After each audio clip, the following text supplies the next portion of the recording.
The MXV Show.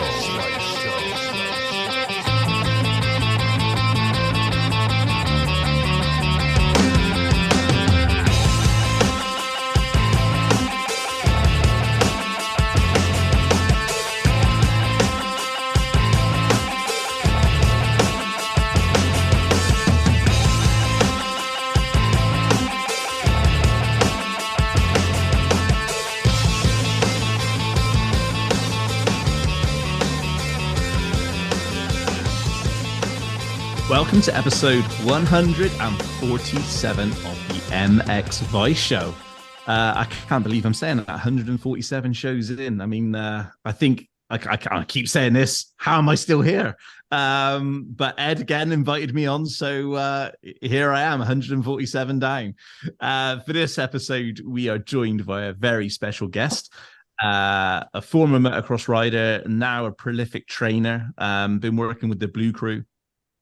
Brian Jorgensen will be joining us on today's show, and he's going to be talking to us all about what it takes to get to the next level. And this is somebody who has gone through adversity himself, and somebody who knows all the pieces of the puzzle that you need to put together if you want to take it to the next step. So we're going to listen to Brian in a minute, but before we do, we want to thank Parts Europe Distribution, spare parts, accessories, and rider equipment for all motorbike segments in Europe. We support the sport as fortified through the Thor and Moose house brands and their support of world elite MX riders like Calvin Vlanderen, Jorge Prado, Lagenfelder, Guadagnini, Jonas Bogers, and 9 times world champion and Thor ambassador, Tony Caroli. So again, if you didn't know, they've already got a world champion under their belt with Jorge Prado this year. So congratulations to Thor. And to Jorge as well, because no mean feat. And Tony Caroli, the Thor ambassador, is still pretty fast on 2 wheels we've seen this year. Parts Europe dealers have so many brands: Neckin, Pro Circuit, FMF, ODI, Psycho, Renfrew, Recluse, and many, many more are available from your Parts Europe dealer.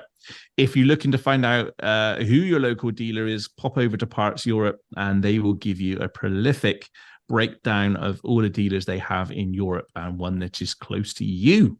Also, thanks to AS3, the aftermarket parts for enduro parts and motocross, hardware and protection parts, including skid plates and radiator braces, to performance cooling parts, including silicone radiator hoses and oversized impeller kits. AS3 also have a huge range of brake, clutch, and gear levers, all with different features and adjustability. Check them out online at www.as3performance.co.uk. Without these guys, we wouldn't be able to do these podcasts. Along with Even Strokes, Scott, and in Kawasaki UK for being very supportive this year of our podcast shows. So again, thank you once again. So Ed Stratman, the MXvice editor, the machine, is with us as well. I don't know if you've seen that MXvice this year, but part of me was dreading when Lewis was leaving. I didn't know how we were gonna replace Lewis.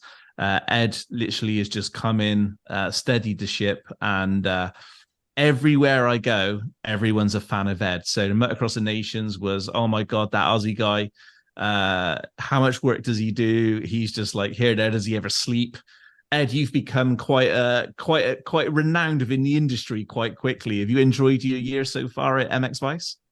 Yeah, mate. Cheers. It's nice to hear. Thanks for that intro. Yeah, I'm loving it, mate. I'm really grateful for the opportunity. Obviously, it's been around a year now, and yeah, grateful for obviously Lewis helped with the transition, the changeover, went over a few things, and then the blokes that have stepped in, we've had in between then, have been really helpful too. And yourself, mate, it's been a great process. Really enjoying everything. So everything's pointing in a pretty good direction. So we just keep trying our best to elevate it and keep improving, mate. And that's the goal, isn't it? Well, let's talk a little bit about it before we introduce Brian. I mean, we've just come up to 500,000 views and downloads and plays and on our podcast shows this year, which is 200,000 more than 2022. And it looks like we still could have a solid couple of months. It looks like we might even achieve sort of 600,000-700,000 by the end of the year, which is pretty incredible, for an Australian and a guy from the UK. Oh, mate, we make it work. It's just it's really cool to have the opportunity to speak to these people, and that people like Brian want to come and, speak on the podcast and enjoy the platform. And it's really cool. The fans are enjoying it too, and sharing the riders' story, sharing trainers' story, other media guys' story. There's just so many people with excellent opinions on the sport to share. So we'll just keep bringing that to the people, mate. And if there's any feedback and any negative, positive, we're all happy to hear it all, aren't we, mate? Just to elevate the product and the content that the fans want and seem to enjoy. Yeah, absolutely. I believe our job is to give a voice to the riders, to the industry, and to try and create opportunities for everybody out there. So I think that's like our mission, and that's what we're trying to do. In today's mission is obviously a very good one, because we've got none other than Brian Jorgensen, a prolific rider in his day, and now he's turned into a prolific coach as well, heavily involved in the Blue Crew. And I got to sort of briefly talk to him at Motocross of Nations, and I think the end part was, we need to get you on a podcast show. So here we are, Brian. Welcome to the show, and it's fantastic to have you on board. Thanks a lot. Appreciate it. Thanks a lot. Yeah, I mean, Nations. I mean, we were kind of a little bit in awe. I don't know how it was for you, but I was a little bit kind of, I don't know. It was, I wouldn't say emotional. Emotional is not the right word, but it was an incredible scene. The amount of people that turned out to watch one motocross event. I think if you're a fan of motocross, you couldn't help but just feel like, holy shit, motocross has arrived. Yeah, definitely. And especially after this turbulent years that we have been through with COVID and everything, it's sad for, how can you say, such a big sport in my world, and something that we all have a passion for, and to see that many crowd really come out and watch motocross and watch some of the best riders in the world.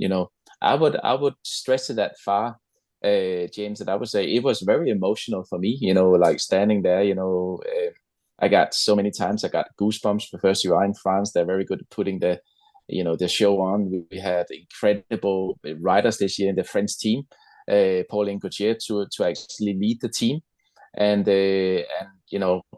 some of the moments when February passed Rocco Pardo for the second time in the first moto.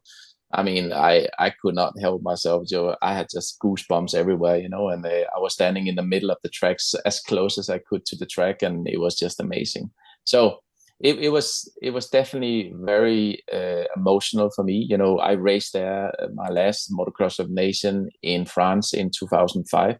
I did, in the race, I did medley as well in 2006, and that was my final year.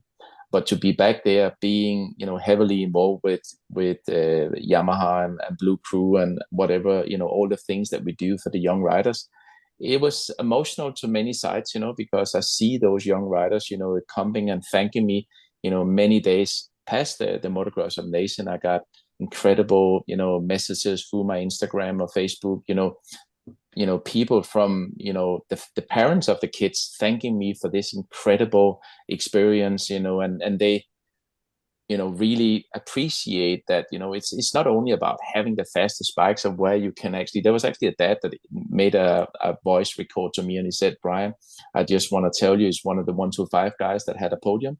And he said, I just want to tell you that, we realized this weekend that, it's not only about having the fastest bike where we can get the most discount, this is memories that me and my kid will remember forever, riding, and that many fans, the whole show that Yamaha put on for the Blue Crew riders. And that really, I sent this to some of the bosses from Yamaha. I said, this is what it's all about. This is about creating that feeling for the young kids to come out and ride.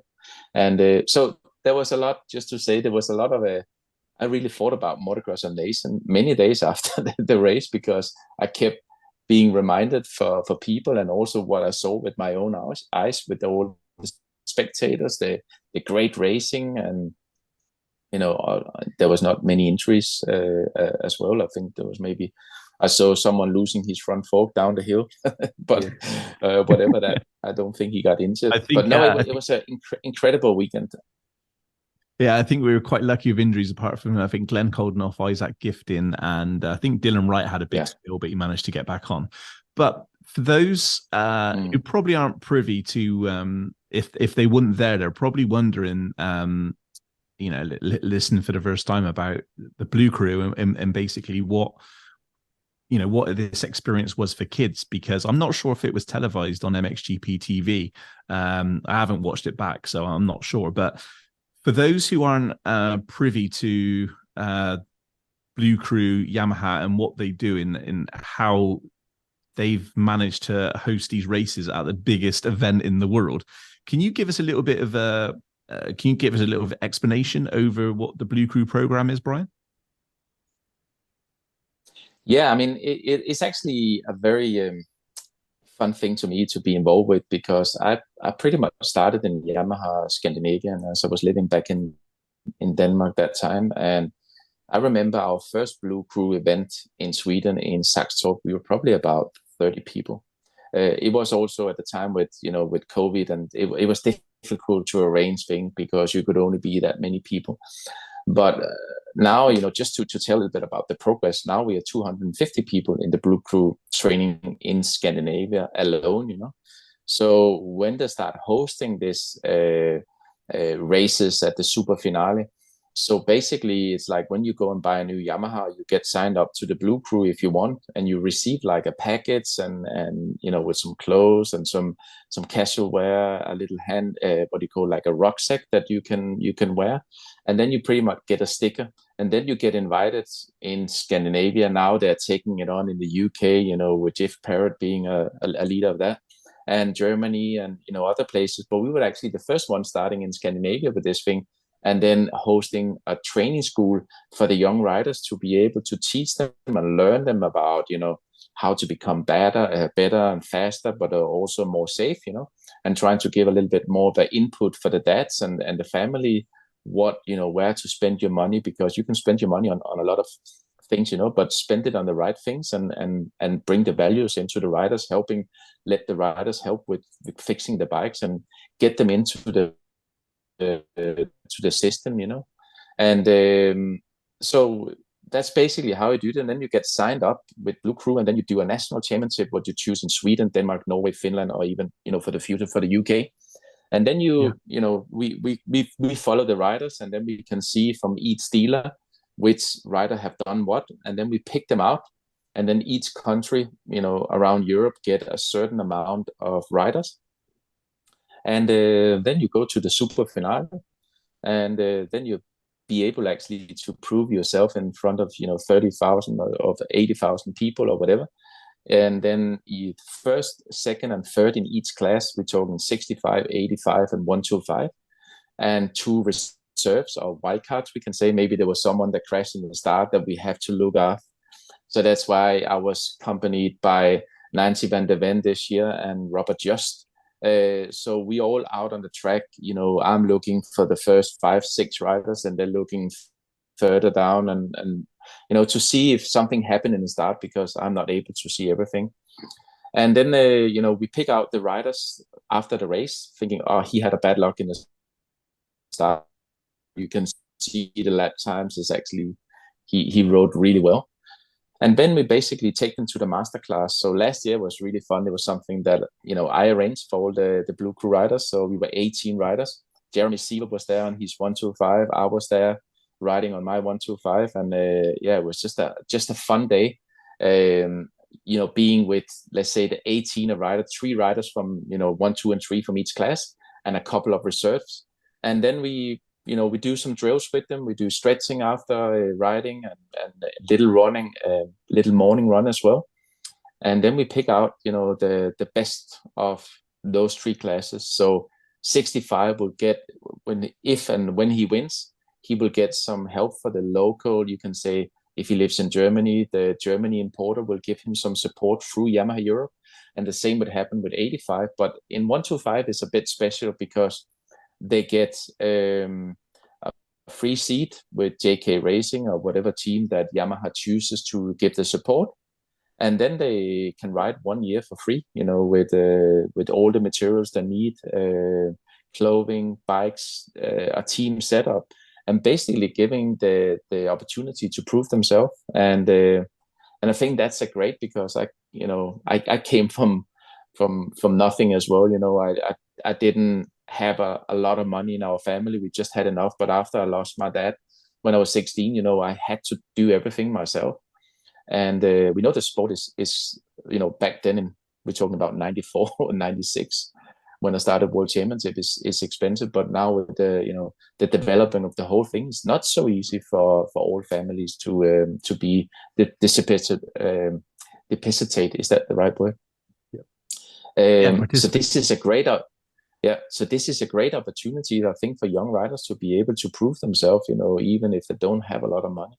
If they turn the throttle and they're professional and they want to do something with the sport, this is the opportunity they get given. And then furthermore, they will do all the winter preparation with me in Red Sand over the winter. They basically got offered like 3 months program, which I do over December, January, and February. And then I will be in constantly contact with the riders. I'm going to do their training program, physically and, condition-wise as well. I do the riding program for the riders. And then I go to, let's say, over half of the European Championship with them as an assistant. I'm helping them to actually, how they approach, the right approach should be for the racing. And you can say, because I have them that much over the winter, is actually something that I started this winter, because every year we try to improve the Blue Crew, and also me working with some of the riders that could be the future of the sport. I said, I need to work with them. They said to the beginning, you've come out to all the races. And then I said, yeah, that's great. But, I've watched so many races in my life. I don't have like a completely desire to go and do that, because I know when it comes to racing, I cannot do a lot. I can be there. I can give small pointers, but I cannot learn that person to ride a motorcycle in the weekend. So I said, give me him doing the winter. And I started that with 2 years ago with Adrian Petit. And then I can make a difference, because I will adjust his mindset. I will see what kind of condition he's in. I will know what kind of person that I'm working with, because there is no trainer in the world that just comes out, and no matter what kind of information you have, if you don't fit to that person and he understands what you say, or you on the same level, what you say, but if he doesn't trust you and he doesn't have any confidence in you for whatever reason, it doesn't matter to be there in the weekend. You're just wasting each other's time. So that's some of the things that I changed, in the regime of working with Yamaha. And I said, this is the way for me to do it, and the only way, because I'm not going to stand out to 10 European championships saying, oh yeah, you turn the throttle a little bit more. I want to come in with a personal review on the riders. And I said, do you remember when we went up that mountain, when we had our day for us and we sacrificed and we trained hard and, on the bike and off the bike? This is the day. Show what you can do, not tomorrow on Instagram and say, the previous story that we always see, this was not the weekend I was looking for, but next weekend, I'm going to get them, I said, living in the present moment, here and now, because tomorrow never come, maybe never come. That's the way that I always think about racing, We didn't have the privilege.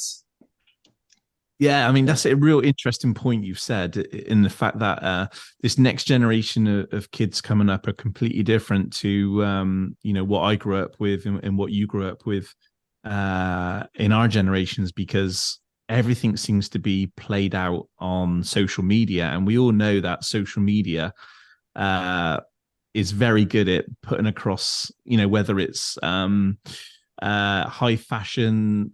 You can rent a Lamborghini for a day and everybody thinks you own a Lamborghini. Do you know what I mean? You can put out whatever persona you want on social media, and it's like you see like the riders like going around like a berm, but what you don't realize, they film that berm 15 times to be able to get that once right, but you don't see the 14 times that they fell off or went over the berm or just completely fucked it up. You only see on Instagram the perfect one. And I think these kids today have really, I'm glad I'm not young. I love being my age because I can see through the bullshit and everything else. Where the kids today, they do live and breathe on it on Instagram and in social media. And it's kind of, do you find that can be quite prohibitive for you, Brian, in your job, where you kind of try and snap them out of this? Instagram is not where you're going to earn your money. You're going to earn your money on the track and in the hard work in the winter period. Oh my God, I'm so glad you brought that up, James. Uh, no, but to start with, showing yourself up on Instagram, which we didn't have the privilege on at my time. There was one way to show off, and that was turn the fucking throttle, get your head down, and get the results. If you didn't get the result, nobody will hear anything about you. So that was very brutal, but very honest and very straightforward. If you want to train yourself to win, you have to stop the bullshit, work hard and get the job done. That's the only way to prove ourselves. And I've been there from, when I was really young, doing my own contracts and, asking people, explaining people who I want to be and who I am. And they're like, and then actually sitting next to the table and, don't have to speak so much and just, this is, when you sign contracts with Honda or with factory Yamaha, I had that privilege of just, get my head down, do the work.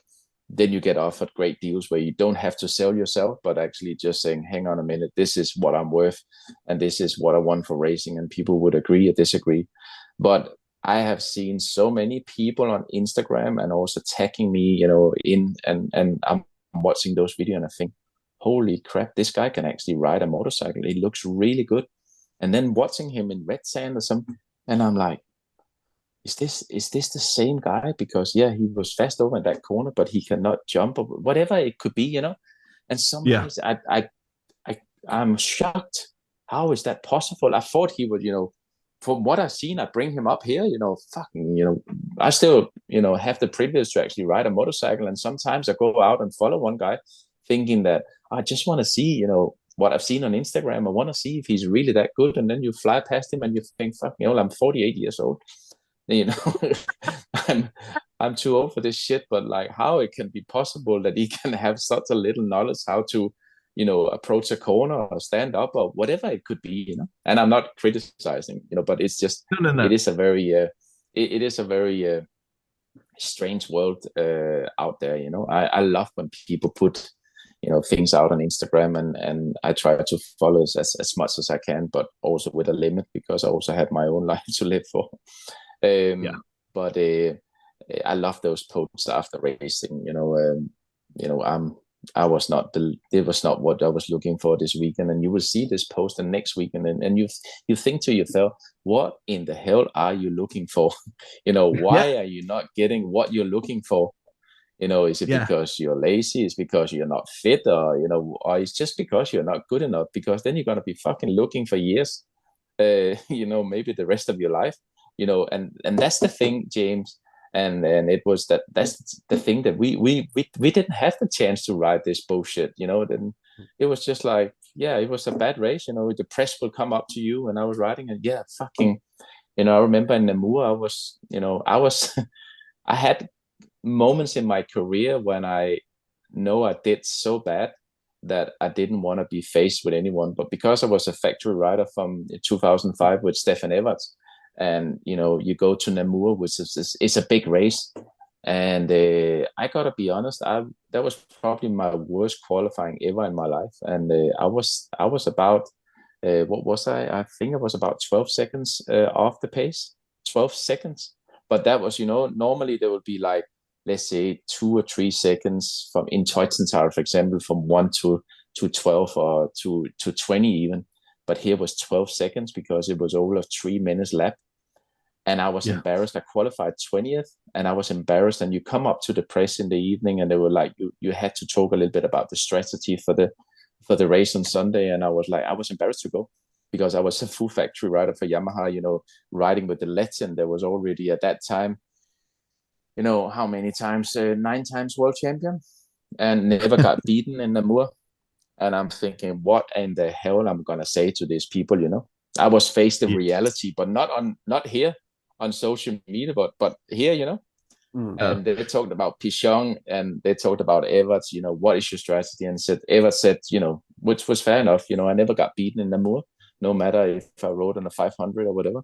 And I'm just going to take a good start and win both motors. And pretty much the same with Pichon. And then they came to me and they said, Brian, what are you going to do? You were 12 seconds, you qualified 20th.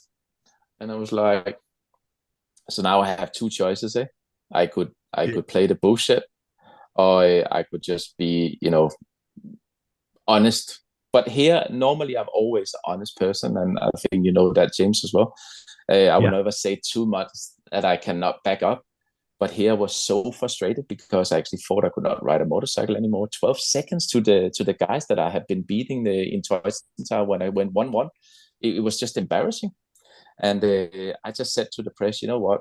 I'm going to go out and I'm going to do 2 magic starts of Brian Jorgensen magic starts.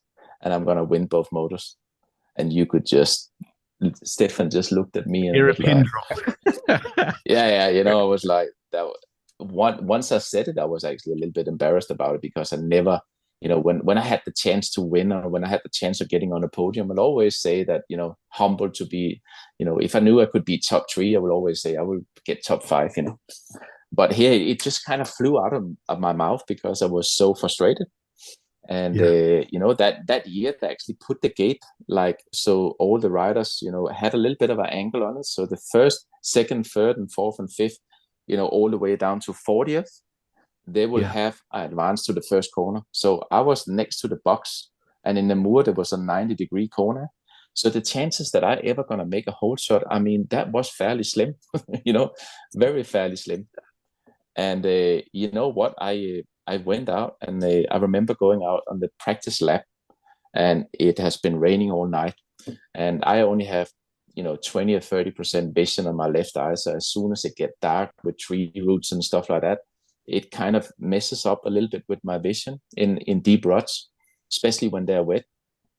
And so I had to ride with a special lens in because I could basically not really see the track, in the morning when I went out. And when we did the sighting lap, I remember sitting on, you remember that hill down before you go to the asphalt road and you pass the pub where famous Håkan Karlqvist had a drink. And the water was just busting out of the ground. And I was sitting there and I was looking at Smets, and he was like, and that was the first time I was actually scared, how am I going to get down here 18 laps, without crashing that close to the Belgian fans and fence. And I never really rode with handguards, maybe a couple of times in my life. So they could just do like this if I took the start, and I would be over the bars and hurt myself. And I went into the gate, and I just remember thinking, I was actually sitting in my camper before going out on the sighting lap, and I sat there quite a while, and I was just thinking, holy shit, now the reality really kicks in. If I go out and do 2 bad races, this is it for me, it's going to be bad, because I didn't have the best year with Yamaha for many reasons anyway. And I was just sitting there, just closing my eyes on the toilet, and I was just thinking about when I was young and the enjoyment that I had with riding. And, actually some of the things like my dad, told me when I was young, and he said, you always have to enjoy, and he never put pressure on me. And I had to go so deep in myself to actually be able to fucking come out of that camper thinking, yes, I'm going to do that whole shot, And I went down to the gate, did this sighting lap, come in, and I was definitely not more confident, but I still had I always had this belief that it's never over until the fat lady sings, Yeah. So I thought, fuck it, just be positive. You can do this. You can do this. This is what you can do. If there's anything you can do in life, you came for fucking nothing, and you put yourself up amongst the best riders in the world. And I remember just dropping that clutch and coming into that right-hander, and I just didn't shut off. And how I made that, with, let's say, 2% of the tire in the ground just going wide open on a 450 with 65 horsepower, I do not know. But I made it to the first lap, so I got the whole shot from outside. And I just remember thinking, yes, but fuck. I knew that I was, 12 seconds a lap slower. Yeah, what am I going to pull out of the back to be able to keep this lead? Because otherwise I'm going to be looking more ridiculous, coming from first to 20th. And so I thought, okay, Brian, you focus. You don't look at the pit board. You don't look at the clock. You just look at the track, and you just focus on what's in front of you, here to here, and try to optimize every single bit of the track. And you know what? When I came around and it was 25 minutes, normally it was 35 minutes plus 2 laps, as I remember. And when I looked up the first time on my lap board, I was 21 seconds in the front. I couldn't hear them going into the Citadel. And I actually had a moment where I thought, like, I'd never looked back, but I always had a moment thinking, have they crashed? Have everyone crashed? Because I couldn't hear anyone. So I know it's a long story, but I just want to tell you a little bit about. So I went out, I won that race by 18 seconds, and Everts got up to second. He was fifth from the start. It was difficult to pass, of course, but he passed, on a very, how can you say, magical way down to the first hill. And he passed the rider every lap there. He just busted in straight. Everyone was open up to actually choose a line because the ruts was that deep, just water coming out. It was brutal. It was probably the only track in the World Championship in my life of the 12 years I did motocross where I fought a World Championship where I thought this is really dangerous because the ruts was getting so deep. So when you try to brake, the ruts was coming in on itself, and there was tree roots sticking out, so you could not even use the brakes properly. And so I came, won that race and was completely, when I looked myself in the mirror and I thought, how did we actually do that? I don't know. But one thing I did know was that I never quit and I never give up. And I always believe the best of myself until, I proved myself wrong, And second moto, so a lot of people came and, even Rinaldi came and congratulated me, and Stefan also. And then the second moto I went out, I did a whole shot again. I made a couple of mistakes. I was not as sharp as the first moto. Finished fourth, I believe, and finished second overall. Lost the overall to Stefan Everts. And I was second. And then it was actually Ben Townley was third. And that is just what I say with it, just to sum it up, James. And it was, that was the reality that kicked in, there on the press day. There was no like, I may be gonna, next weekend's gonna be better or whatever. It was here and now. You need to change something for tomorrow, because otherwise, you cannot, how can you say, be proud of calling yourself a factory rider, riding, with the most successful rider on the team, So I really needed to dig deep and really needed to find out who and why I love this sport so much. And, going home in the camper that night to back to my base in Italy, I drove all night because I just couldn't sleep. I couldn't believe what I've just done, and that's something that I use, also with Bobby Bruce and the people that I'm training with, and helping, is that you just do not ever quit. It doesn't matter if we're cycling, we're training, it's hard, it's difficult, but life will teach you a certain lessons when you can learn not to quit, because things will come and things will turn around. And that's the privilege of me actually, becoming a coach, because I think I've been in so many situations in my career that I came back from family disaster to believe in myself that, of course I can be one of the best in the world, where people said, how are you going to do that? You have no money, you lost your dad when you were 16. And I said, you know what? If you tell me I cannot do it, I will exactly go and do what you are telling me I cannot do, and that was always my vision in life. And that's probably one of the things that I'm, mostly proud of. One thing is that I had, I think a fairly successful career with being, factory rider for Yamaha and Honda and Suzuki and Husqvarna at that time. And but mostly the things, I said always, when people want to hear about, what have you won or what have you not won, I said that's not the main thing of the story. What you want to hear is actually how I arrived there, because every successful rider, have a story, and it might not be the most, glory story that, then I was just born with this talent and then I did this and then suddenly I was world champion. No, it's a completely different story. is like a successful businessman. How he became successful was actually learning how to fail and coming back from failures. And that's the same with motocross. People are so afraid when we're coming back to social media and Instagram. People are so afraid to fail because they see this this incredible life, what we talked about. And then I can also post something, but I'm like, fucking be real. It's like, you are what you are. Work on yourself, try to improve, and get your fucking, ass off the chair and do something, do something about it. Because that's what I had to do. Two things which resonate with me from that story is that I don't know anybody who's been 12 seconds a lap down and finished 20th in qualifying and then come out to win the first race. So, that's incredible. I mean, that's just pure mindset. I mean, that you didn't change anything on the bike.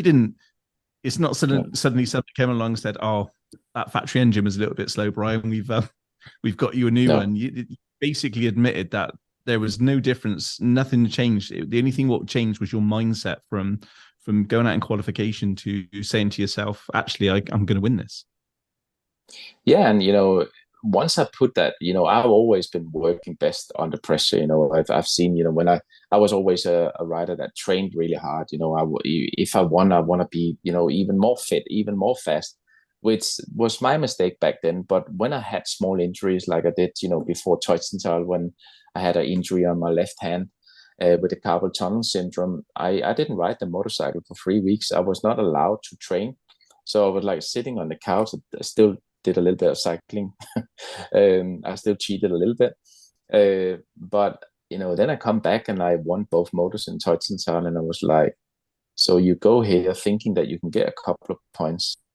You're completely recuperated because you're forced to sit out for a long time. So what does that learn you? And it was it's never easy to win a Grand Prix. Let's just be honest about that.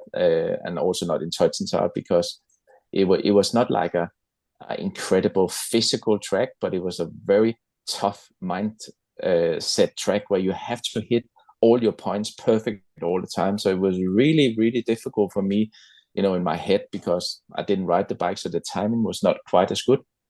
But it sums it up because I was completely recuperated. I was very creative on the track. I felt fresh. I remember coming over the first big tabletop, and I had so much fun taking the first tear off and thinking, fuck yeah, I'm having it, And let's see how long we can go. If that's 10 minutes, if I failed, it was okay, because that was I put the stents out of my hand on Friday with my doctor that traveled around to all the races with me.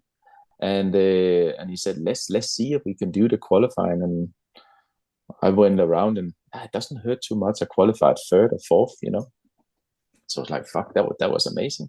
And had an incredible weekend, and that was, again, about the mindset. And I think that's something that I had to teach myself, because I didn't have anyone to say, oh, you have to do this, and this is the mindset that needed. No, fuck, I failed so many times, and being weak, and I think, what can make me stronger? And that's, I think, an interesting point when people think that, also as a coach, and I do physical programs, and they're like, what kind of miracle can you give me to bring motivation? And it's like, you know what, mate, if you don't have the motivation to be the best, there will be nothing in this world that I can create. So I'm going to get you out of bed. If you don't have that desire inside, or you don't even know why you're doing it, then it's going to be a tough road, because then you feel you're going to sacrifice a lot. And if you sacrifice a lot, you don't do things for the right reason. When people say to me, even I had a brother that was very successful in Denmark, and we had two different mindsets.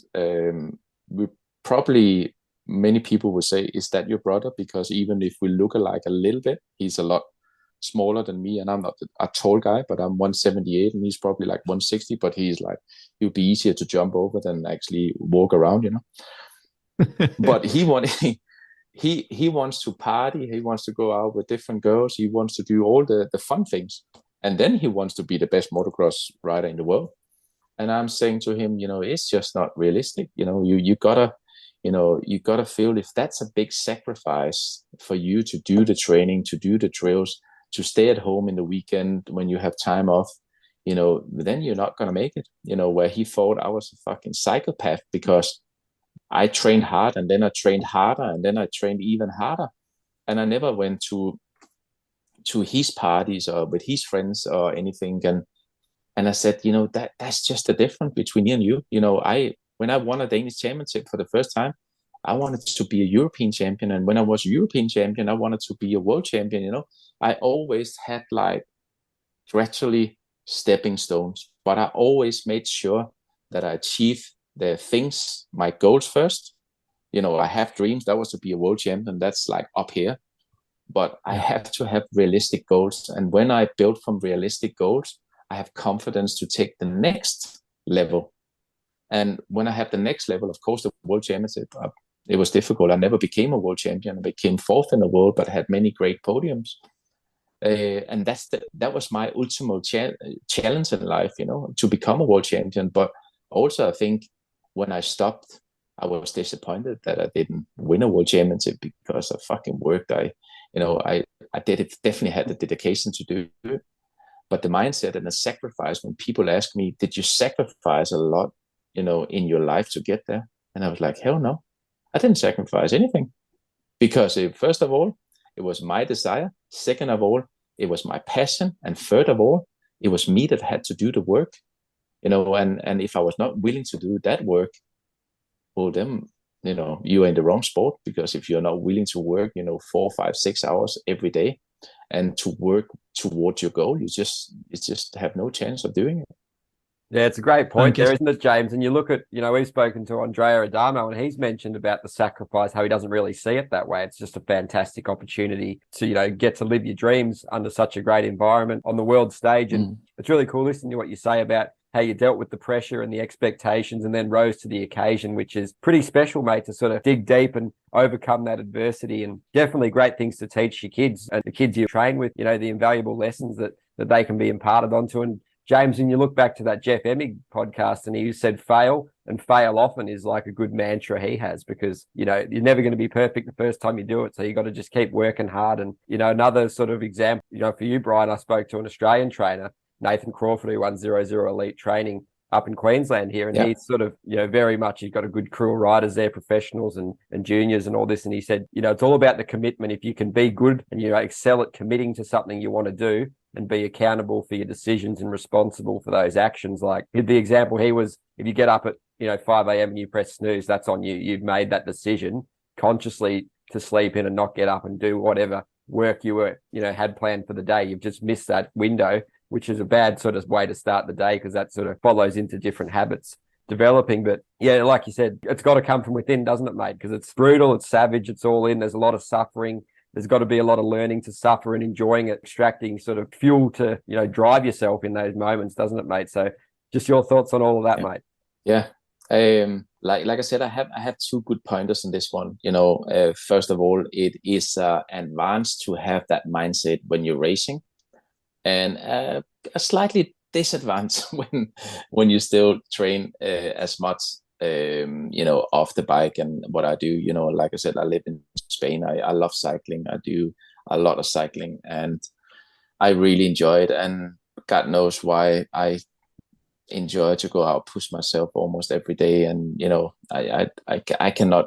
It's difficult for me to go out and say, okay, now I'm just gonna enjoy it. And I'm always enjoying it, but that's with pushing myself. When I go up a mountain, I push myself to my own limits. And the other day I went out and I was actually feeling tired. And I've been training for so many years, so I know when to back down a little bit. And I'm also getting older as well. And I went out with a completely clear mindset. This is going to be a recuperation ride for 60 kilometers. Just take it easy. Just enjoy the weather. And I was tootling along in my own little world, listening to some podcasts in one ear, and just having a good time. And then I just went into a roundabout, and I hear like a squeaking noise. And I went out, I said, please don't there be anyone behind me, because if I know if it's a cycling group, I am not gonna have it. I'm not gonna just let them by. So we came around this roundabout, and then we had to switch to the other side of the road. And I knew I could hear the wheels, I could hear the pedaling behind me because I only have this one out of my ear. And suddenly I could see they stayed in the right side because they stayed in a little peloton of 10 people. And, so I was just doing my own little thing, and I could just see by the corner of my eyes, they were just like coming and passing me. And I was telling myself, Brian, don't look, just focus on your heart rate and your own speed. And I just couldn't help it. They were going, I did 30 kilometers an hour, then they did 33, I did 35, and then here we fucking go. And then I went in behind them, and then we went up in the mountains, and almost killed myself, like just with that heart rate. I'm just still that competitive that I cannot let anyone. And if you speak with Bobby Bruce, I don't know if you had him on the podcast, but every time that I say, I take it easy, be gentle on me, and he's like, yeah, and we go out and we just, when we have to do hard training, I would just rather fucking die than not trying. Yeah. And the second thing, and the second thing that we talked about also, mindset, is that what you just said about the trainer in Queensland, Edwards, is one of the most, how can I say, the experience or appreciation of what I have done, not on the result or what I have made in the sport, but mostly on a personal level. When actually 2 years ago, a little bit over 2 years ago, my mom died from cancer, and exactly the same procedure and procedure as my dad did when I was 16. And like I said, losing your dad in that young age, it definitely had a toll on me, but I didn't think so much about it because I was thinking about to be a world champion, and whatever that will stand in my way, I would just move and put shields up and do whatever I needed to do, because I didn't want people to feel sorry for me if I didn't make it. I want myself to give myself the best possibility. When I was walking, I could be the saddest guy, thinking about the past, but when I walk into that waiting zone, I was a completely different person. I walked in there with fucking confidence, with my chest high, and like, I'm gonna fucking kick your ass. And I could probably be thinking differently sometimes, but that's the attitude that I had towards myself, because I know that this, what was down in the camper was personal, side of me. If people come to meet with me there, my friends or whatever, they will see a completely different guy. But when I walk into the waiting zone, then I put another guy on. I was a bit schizophrenic. But what I wanted to say with it, when you push yourself, and when you do what you do in the sport, you need to have routines. You need to do them over and over again. You need to fail, because failure will learn you to be successful. Because if you have no failure, you think life is just going to be, bloody easy. And if you don't dig deep and you understand about your own personality and how you can recover for this, then you basically have no confidence coming into the gate. Because, a lot of people always ask me, how do you get confidence? And I'm like, there is no like magic trick to get confidence. What brings me the confidence, and that could be different from other people, but what brought me the confidence in my racing career, not having anyone to lean up against a world champion to ask, oh, how did you do here? How much did you train? I basically had to learn everything myself, and finding out who am I and how am I going to get to be one of the best riders in the world. And I put myself in situations that I didn't like to do. So let's say when I was back in the winter in Denmark, when it was -10, -15, I knew that if I didn't put newspapers on my stomach because I didn't have the equipment in the beginning to buy like a vest to take the wind, and it was really cold and my hands was freezing. I did things that I didn't like. If the first thing I would get out of bed in the morning, I would think, I don't like to do this. And I was like, but you're going to do it, because that's what you said to yourself when you went to sleep. So I always follow up on the things that I say to myself. I will back that up every night, every morning. So what you said, it was about, doing those things, that if you have set the alarm clock for 7 o'clock or 6 o'clock, whatever it is, you get fucking out of that bed and you do what you need to do. That means that when you get up and you wake up after, a boot camp when you're training a lot, you not always wake up and feeling fucking, yes, I'm going to do it. You know, I feel really good today. But that's because your emotion turns into like, oh, you know, your brain already tells you a little bit what you want to hear. I feel tired today. Oh yeah, that's why I'm not going to go training, you know. So I learned how to separate, you know, my intention of doing things and then actually separate the emotions of doing things. You know, how do I feel? I don't give a shit how I feel because I have a fucking job to do, and it's to get out of that bed and do the drills that I need to do if you want to be a world champion. So when my mom died and there was a lot of things with divorce and my kids and everything else, I was, you know, at some moment I was really weak. I was really thinking how am I actually going to make through this? Because when I was racing, I was in command. Okay, Brian, so you are now top 10 in the world. If you want to be better, you need to maybe find a better team, be more fit, be more efficient, be stronger in your mind. You work constantly on something that you can work on. But when something is brought to the table that what we talked earlier is not in your control, then you become very unsecure, you know, like, so I cannot control this situation. I cannot control if my mom would die tomorrow or in 2 years, or the horrible situation, which was already in the back of my mind for so many years. But I didn't have to bring them up because I was focusing on racing, you know, and I knew that my dad was there anyway, you know. That's why I always looked up in the sky and I was doing a cross to him, not because I'm religious, but actually just, you know, if there's two people in this world that's going to get me to that corner first, is obviously going to be me because I'm the guy that have to believe in it. But I always looked up in the sky thinking, and you're going to get me safe there, you know, no matter that the choices that I'm going to make, you're going to get me through that corner. And I think I did. You probably have that on record somewhere, probably more than 100, you know, 80, 90 starts in the World Championship. And I only crashed twice, you know, in my racing career. And I think that's, again, something about having the drills and believing in yourself. But just coming back to the story, what, you know, when you're down in life, this is about failing, what we talked about, you know, not always fail is just about failing, but actually things that's happening to you over your life that you're not in control of.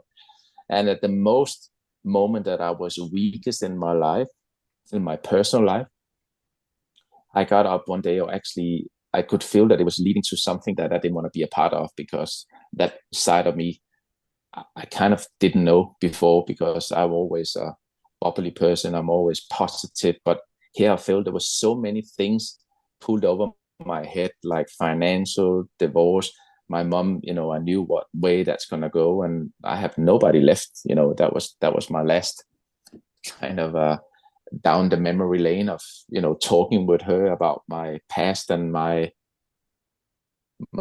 childhood and my dad. You know, we always talked a lot about this to keep those memories alive.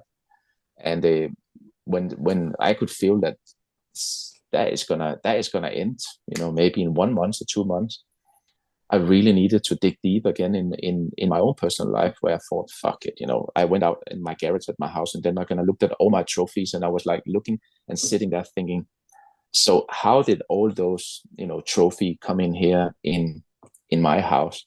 Was it because you are consistent? Yes. Was it because you have determination? Yes. Is it because you believe in yourself? Yes.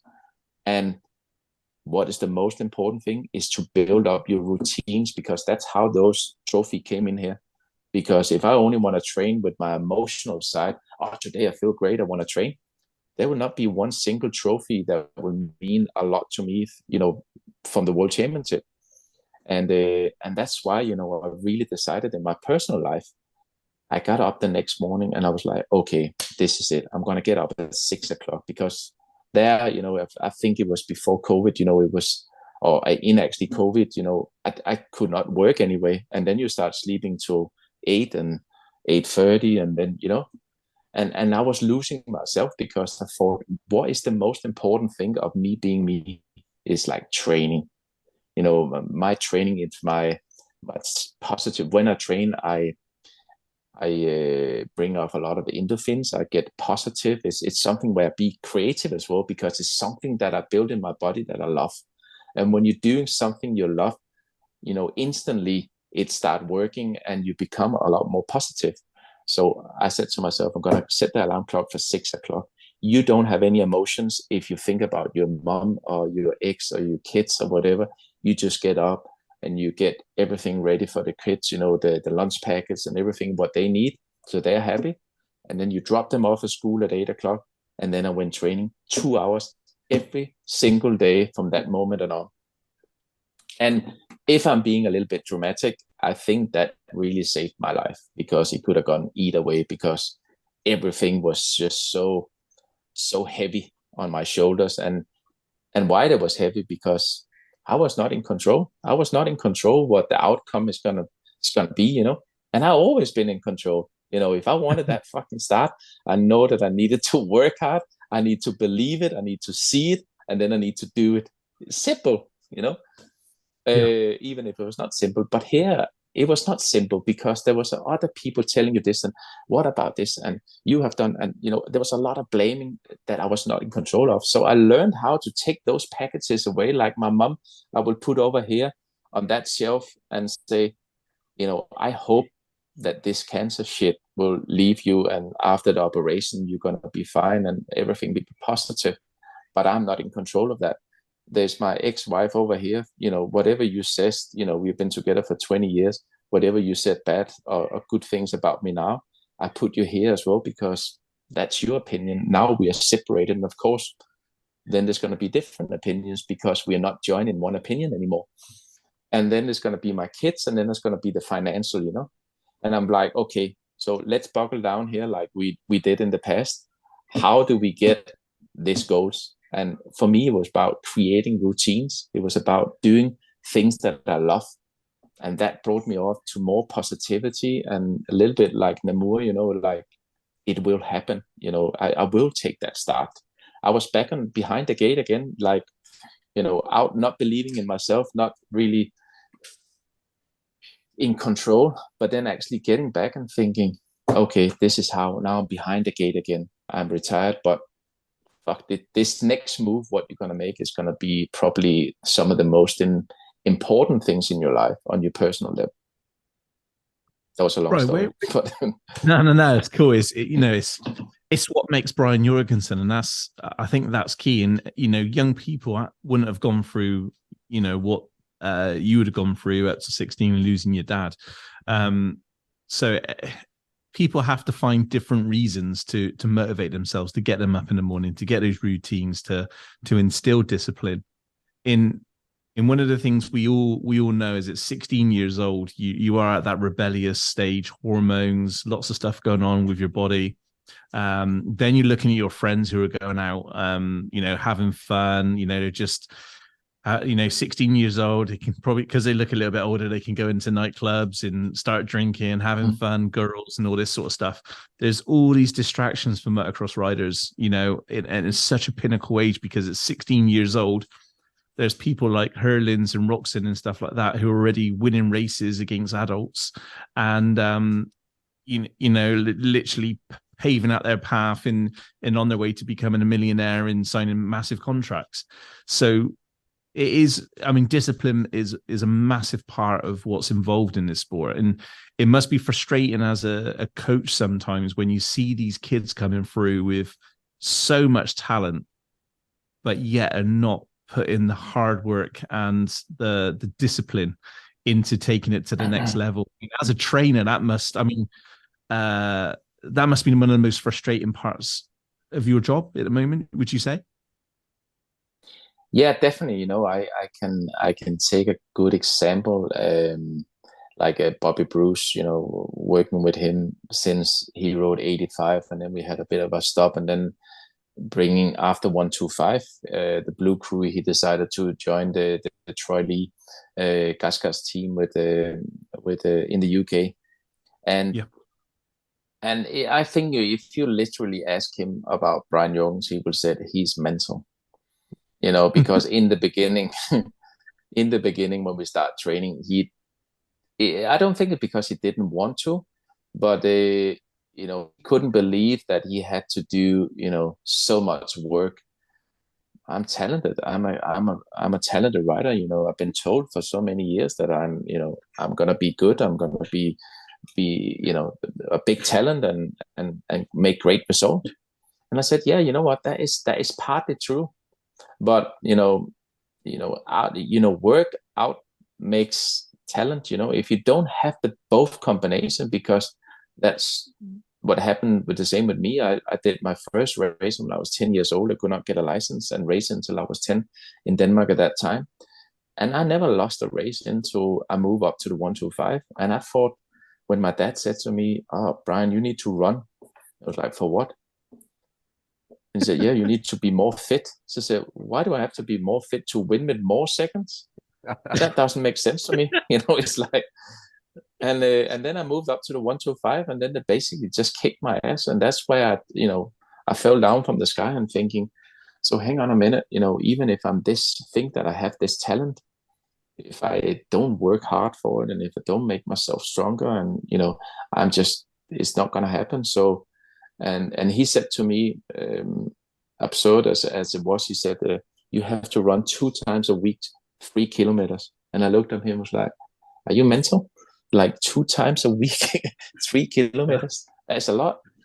And in the beginning, I cheated a little bit, and then I went to my first Danish championship being 13 or 14 years old on a 125, and I got absolutely smoked. And then I thought, okay, this bullshit needs to stop here. I need to work hard. And that's basically some of the stories that I told Bobby, as well. I don't care about how big of a talent you is. If you don't have that work effort that needs to be there, if you don't have a reason or a good enough goal to actually work all those hours, are you doing it for money?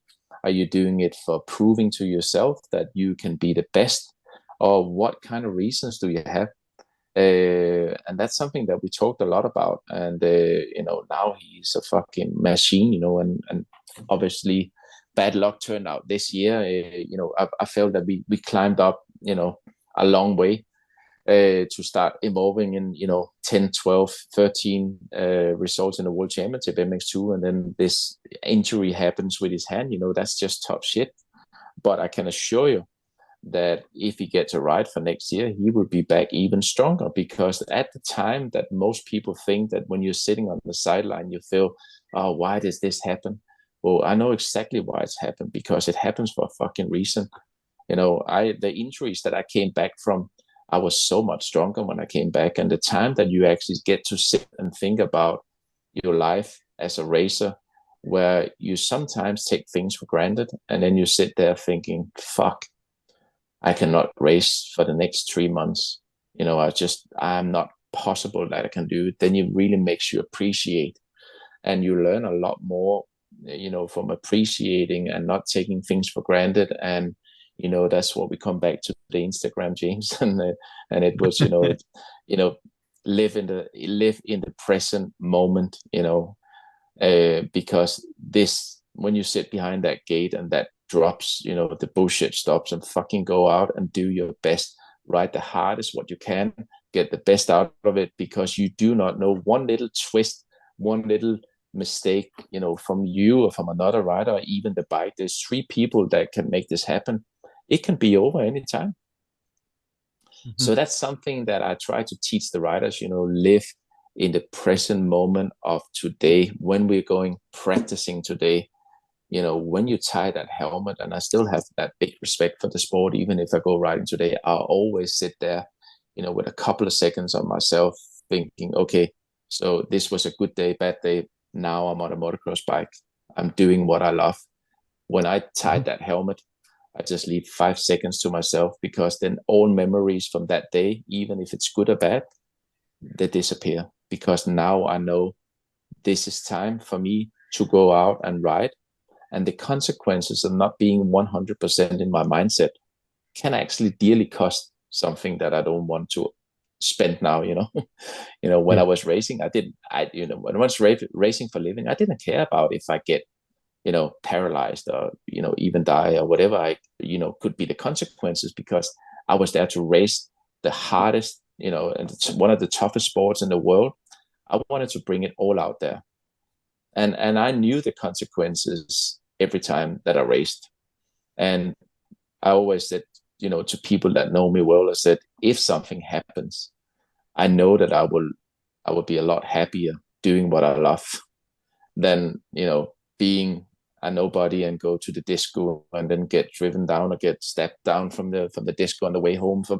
Then, if I had a chance to relive that, then I would be really pissed off. But doing what I love, race the hardest, being 100% physical and mentally prepared for what I do, that can never go wrong. It's the consequences are going to be what they're going to be.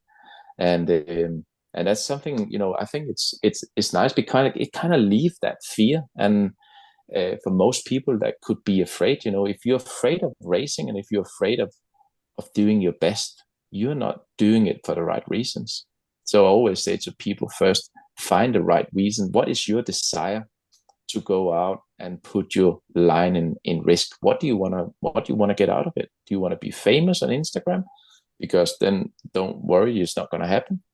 But if you have it for something that's going to be in here, and that was my story of my racing. When my dad died, I remember thinking to myself, I have two choices now. I can be the victim and you're never going to achieve a fuck all in life. Or you can be the guy. Yeah. Or you can be the guy that shut up and then you just try to be the best of yourself. And if you do that and you work hard, I always had a feeling that my dad would look down on me and he would think, you know what, getting up at 4 o'clock in the morning, working till 4 or 5 in the afternoon, then going out practicing with myself till 8 o'clock, and then basically going home, getting dinner and go to sleep and do it again the next day, and all the racing that we did, it gotta be worth it. If he can see down, and I believe he did, and many attempts, many occasions, I believe he looked down and he was proud of me never quitting, never giving up, because it makes everything worthwhile, and I think that's something as well. There's a lot of pointers that I want to give to the young kids today, but when I work with people, over a season, it's this, my training school or the way that I teach is not about only being a good racer. It's about being a good person, and it's about giving your best, and it's about respecting other people, because when you respecting people, you get respect back, and it all snowballs on a positive mindset. And when you have a positive mindset, you can do great things in life.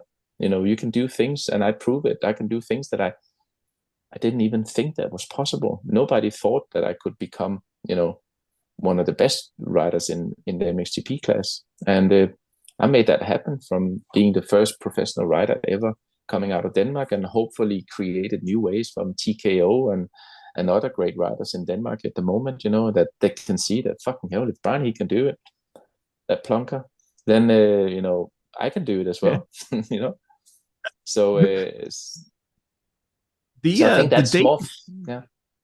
The Danish scene seems to be definitely developing. There seems to be a good vibe with the Danish championship at the moment. I'm going to try and get over and get to a round next year for mxvice. And, we can see from the listeners, how many people out of Denmark are listening to the show.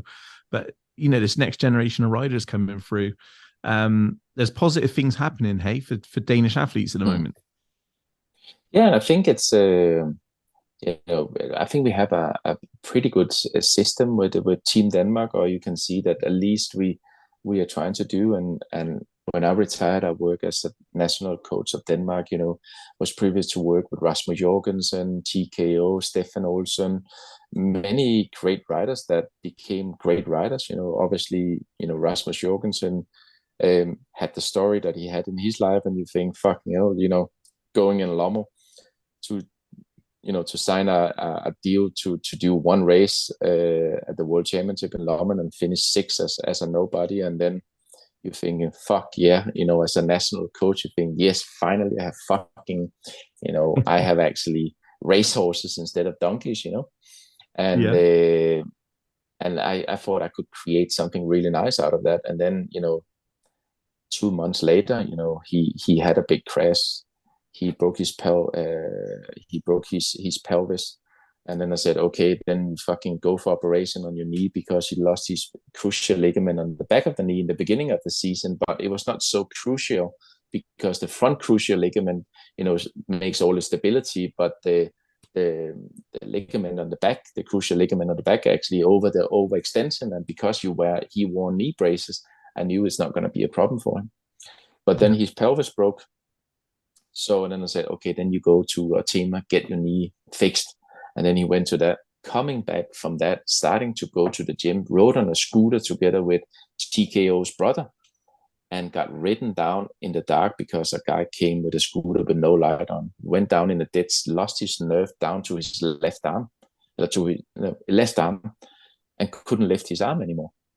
So he could never lift. He had to go with his arm on the handlebar, so he could not use the roll up. So basically, and then his dad died, 3 months after. So you went from like up high, and then thinking, what the fuck, what is happening? I just had this talent, and mostly for himself, but went, of course, through a incredible kind of 1.5 year. And that's what happens sometimes, but that was also something that was great. And he started working actually with TKO and helping him, because he had to finish his motocross career of that incident, not because he came back from injury, because someone was without a light and rode him down in a ditch, and happens, and you think, why is this happening for me? But then, maybe things are happening for the reason. He helped Thomas to become, into the Jackie Martin's team. And then he later took off the Neston, factory Husqvarna team and became a team manager. So maybe that was his destiny, And I believe a lot in that, in life. Like I said, I'm not a spiritual guy, but I have a good sense of trying to make the right decisions for myself, and not only now but also in the future. And I always meeting people. I need to have a good feeling with people. Maybe I'm a little bit spiritual inside, or just have a good stomach or gut feeling. Because that's the only way I could pass on my career, was really to live my life with a lot of heart, and set goals for myself to become who I wanted to, or who I became. So there's a good situation in Denmark in the moment, and I think at least I have a lot of inspiration. I was probably one of the first in Denmark that signed a professional contract, and TKO became 2 times at a podium in the World Championship MX2, and I believe could have done a lot more. Unfortunately, what happened to him was very unfortunately, and personally, I know him really well. I'm really sorry for that, because I spoke with him in Latvia that day in the morning after I had not seen him for a while, and I said to him, you can do great things, because this 450 is exactly what it's all about for you to win a world championship. Because on the 250 he was a big guy, and there was a lot of, even if you have a fast bike, there's a lot of big weight to be carried, and when you're up against Prado, which would without a doubt get into that first corner first, and then he would put the hammer down the first 8 laps. If you're not there, it's not going to happen, and that's why I was so happy when he moved to the 450 class, because I thought, give him 3 years, and then he will be up there, and then this happens. Yeah, I'm in total agreement with you. Like going back to Rasmus, there is a story there that no matter what happens in life, you have 2 options. Hey, the easiest option is just to say, everybody's against me. That's the easy way. The easy way is just to blame everybody else and just milk the situation. But for you, for Rasmus, for everybody else who's climbed out of that that ditch, so to speak, and just said, no, this is not going to define me. There's a great story there to say, right, okay, this wasn't my destiny. However, what I'm currently doing now, which is running one of the most successful MX2 teams with some incredible talent, this is where I am. So it's amazing that Rasmus is, the story of Rasmus is fantastic, and it's complete credit to him to choosing what path to take. And it will be the same for TKO as well. It will be, I'm sure at some point we'll see him pop back up again, and maybe he will be the Brian Jorgensen of coaching. So yeah, you never know. Coaching is such a privileged thing to have, because I remember starting coaching, I only wanted to work with the best riders in the world. Gotta be people on my own level so I can relate to them. And then you think, why is that actually? Because teaching someone that is not so experienced is also a great feeling, But it took me a while to get out of that, professionalism of mindset where you just want to work. When you say something, when I work with the Danish Federation and Rasmus, and I just want to, why don't you understand what I'm saying? I'm fucking showing it as well. I'm privileged that I could, had a good speed still. And it took you a while, and you think, if I have to work with other riders that doesn't have, a clue what you're talking about, then it's going to be even more frustrating, But then I actually changed my mindset again. I'm thinking, okay, so to become a good coach is not only about training with the best, it's try to relate to every single personality and level as possible. So I need to start to evaluate myself and actually listening to what I'm actually saying, because I could maybe say with, the direct way to become faster in that corner. But if the guy is missing 10 steps before he comes into the corner, I'm not going to get the value out of what he exits the corner in the speed that I want him to come in, because if he doesn't have the mindset, the skills, the experience, is that technique is not going to work, standing up, wide open, and, but then you fucking need to be doing it over 10,000 hours, every year to become to that level where you're so confident that you can stand up to the middle of the corner and know exactly how much to brake and lean, and so to becoming a coach, it's such a difficult thing. And I would say in many ways it's not for everyone if you want to become a coach, because you have to put yourself to side and then just thinking, okay, how can I help this person to be the greatest version of himself, not become a world champion? Because what I realized, not everyone wants to become a world champion, but I take it so seriously when people say, I want to win races and I want to become, and I'm like, oh, so what do you want to win? He said, I want to be a world champion. Okay, so world champion. Okay, so that means, just to get clear before we start, so that means that you want to train, you want to get up at 6-7 o'clock every morning, you want to do your drills, you want to train 6-7 hours a day, 365 days a year. You want to sacrifice, your friends, your girlfriend, whatever you. And then you ask them again. So what was your goal with motocross? And if they say yes, yeah, then you think you have a better option, but then you still need to do it. Then I will see, okay, this is where the boot camp starts. We start at 6. We start running. We start doing, and then you will find out, very easily doing a week what they have and what they don't have, and the desire what they're doing it for. Was it for Facebook, or was it for Instagram? So I think it's very important to understand that if you want to be good at the sport, you really need to learn to dig down and dig deep. So you've obviously rattled off quite a few hours now in the whole coaching with kids and stuff, and you've seen a lot, you've kind of experienced a lot.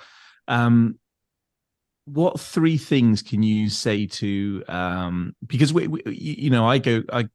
I'll go to my local meeting, our support is, just because I enjoy watching racing. So I'll go and we sponsor a load of kids and stuff. So I'll go there, and you can't help but watch kind of motocross dads who possibly maybe have done a little bit of motocross before, or sometimes they haven't done motocross at all. And they're shouting and telling their kids and giving advice. And you just have to stand there and just not say anything, which is always hard for me. But what 3 things, Brian, for dads who are kind of listening to this at work, or on their way to work, or their dad and sons in the van on the way to riding the weekend, they're listening to this podcast. What 3 things would you tell dad? What are the 3 things what could help him with get the most out of their journey in having fun with this sport? So, a lot of people will say my son's got to have the latest bike with a 6,000 pound engine, although it's a KTM 50, and so on and so on. But I'm sure there's some basic knowledge which is very fruitful. What you can sort of offer those dads. Well, what would it be with all the things that you've come across? What 3 things do you think would really help develop their child? I would obviously have been a lot more happy if what you said. What is the first 30 or 50 things that you can? I'm just making life harder for you. Just rolling it down to the top 3. Yeah. No, honestly, James, I think the most important thing is to set equal goals. I think this is what goes wrong in a lot of, that you have a couple of different people of dads. You have the dad that never rode a motorcycle. He do not know what he's talking about. He's just heard and seen. And, if he's screaming at his kid, then I'm also going to scream because he's fairly good. And they are, that's what they need.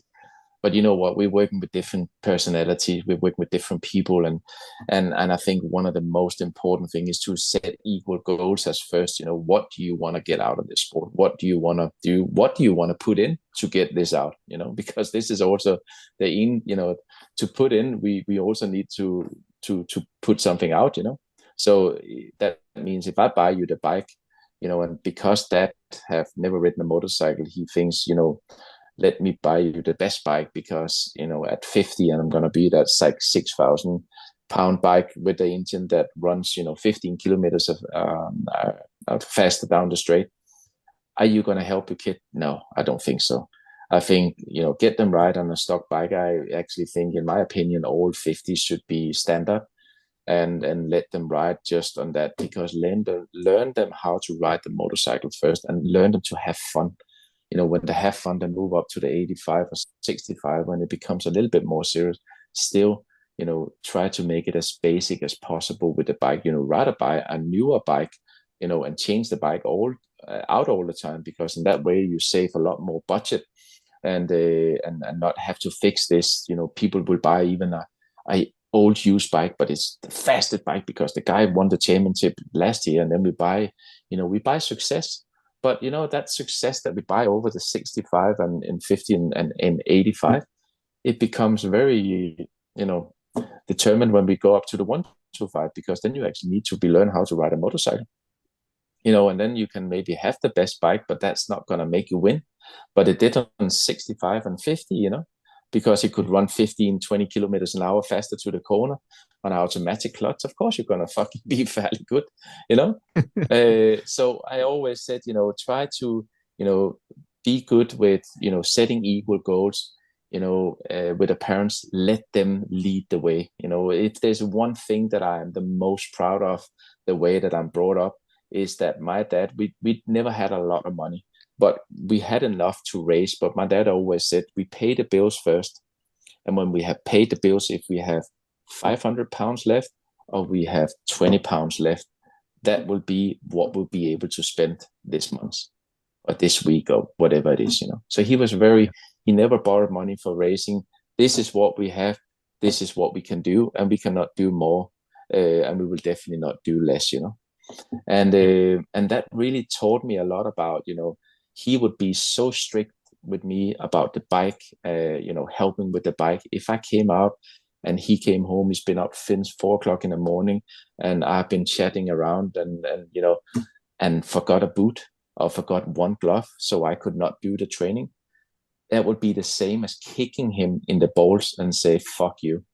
That's the feeling that I gave him. Because he's like, I got out 4 o'clock this morning. I worked my ass off the whole day. And the only thing you had to do was to pack your bag and check over and over and over again, 1, 2, 3, 4 times.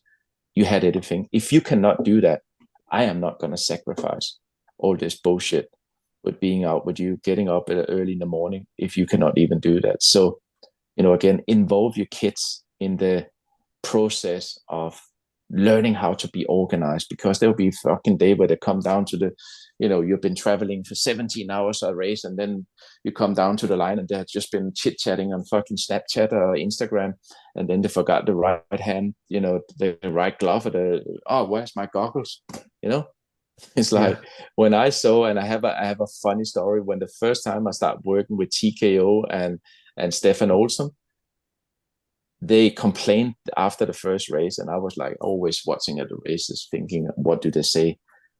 And I think it was Thomas. Don't get me wrong if it was not him, but it was either Thomas or Stefan. He came in, and they got so pissed off with the mom because the mom had put the roll of film in wrong, or something happened with the goggles.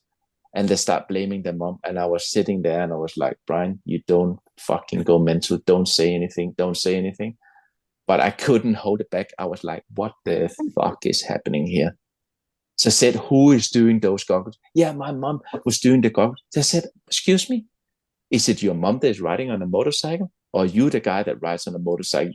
Obviously, your eyes is your safety. It's your responsibility. So if you cannot take over of your own bag and your own preparation of your goggles, then there's something wrong. Then you're never going to make a fucking champion. I can assure you of that. And then they start making their own goggles, and that's what I mean, like trying to involve the kids. If I'm going to do, the money side, the dad side, and, trying to get everything ready, you do your goggles, you do your responsibilities, because if you give kids no responsibility, they think the fucking thing just dropped down from the sky. I have worked and seen kids where the dad have to encourage the rider. Oh, could you, now we drove like 1,700 kilometers down to Spain. Brian is standing outside. Could you put your gear on? And I'm like, already there. I'm like, holy shit, this is going to be a long day. Because when I came back from school, and I knew that I had 1.5 hours, I went out in the workshop. I packed everything. I took all my motocross gear mostly on many times. It was less than 1 hour. I was all packed and I was ready, and I almost had my fucking goggles on, and we were not even in the van yet. I was on the roll-off, ready to go. Yeah. And that's how, that my dad, I believe, could see that this is worth doing, because he wanted so bad that he wanna breathe. He only think about motocross. He only, talk about motocross, and he wants to do it.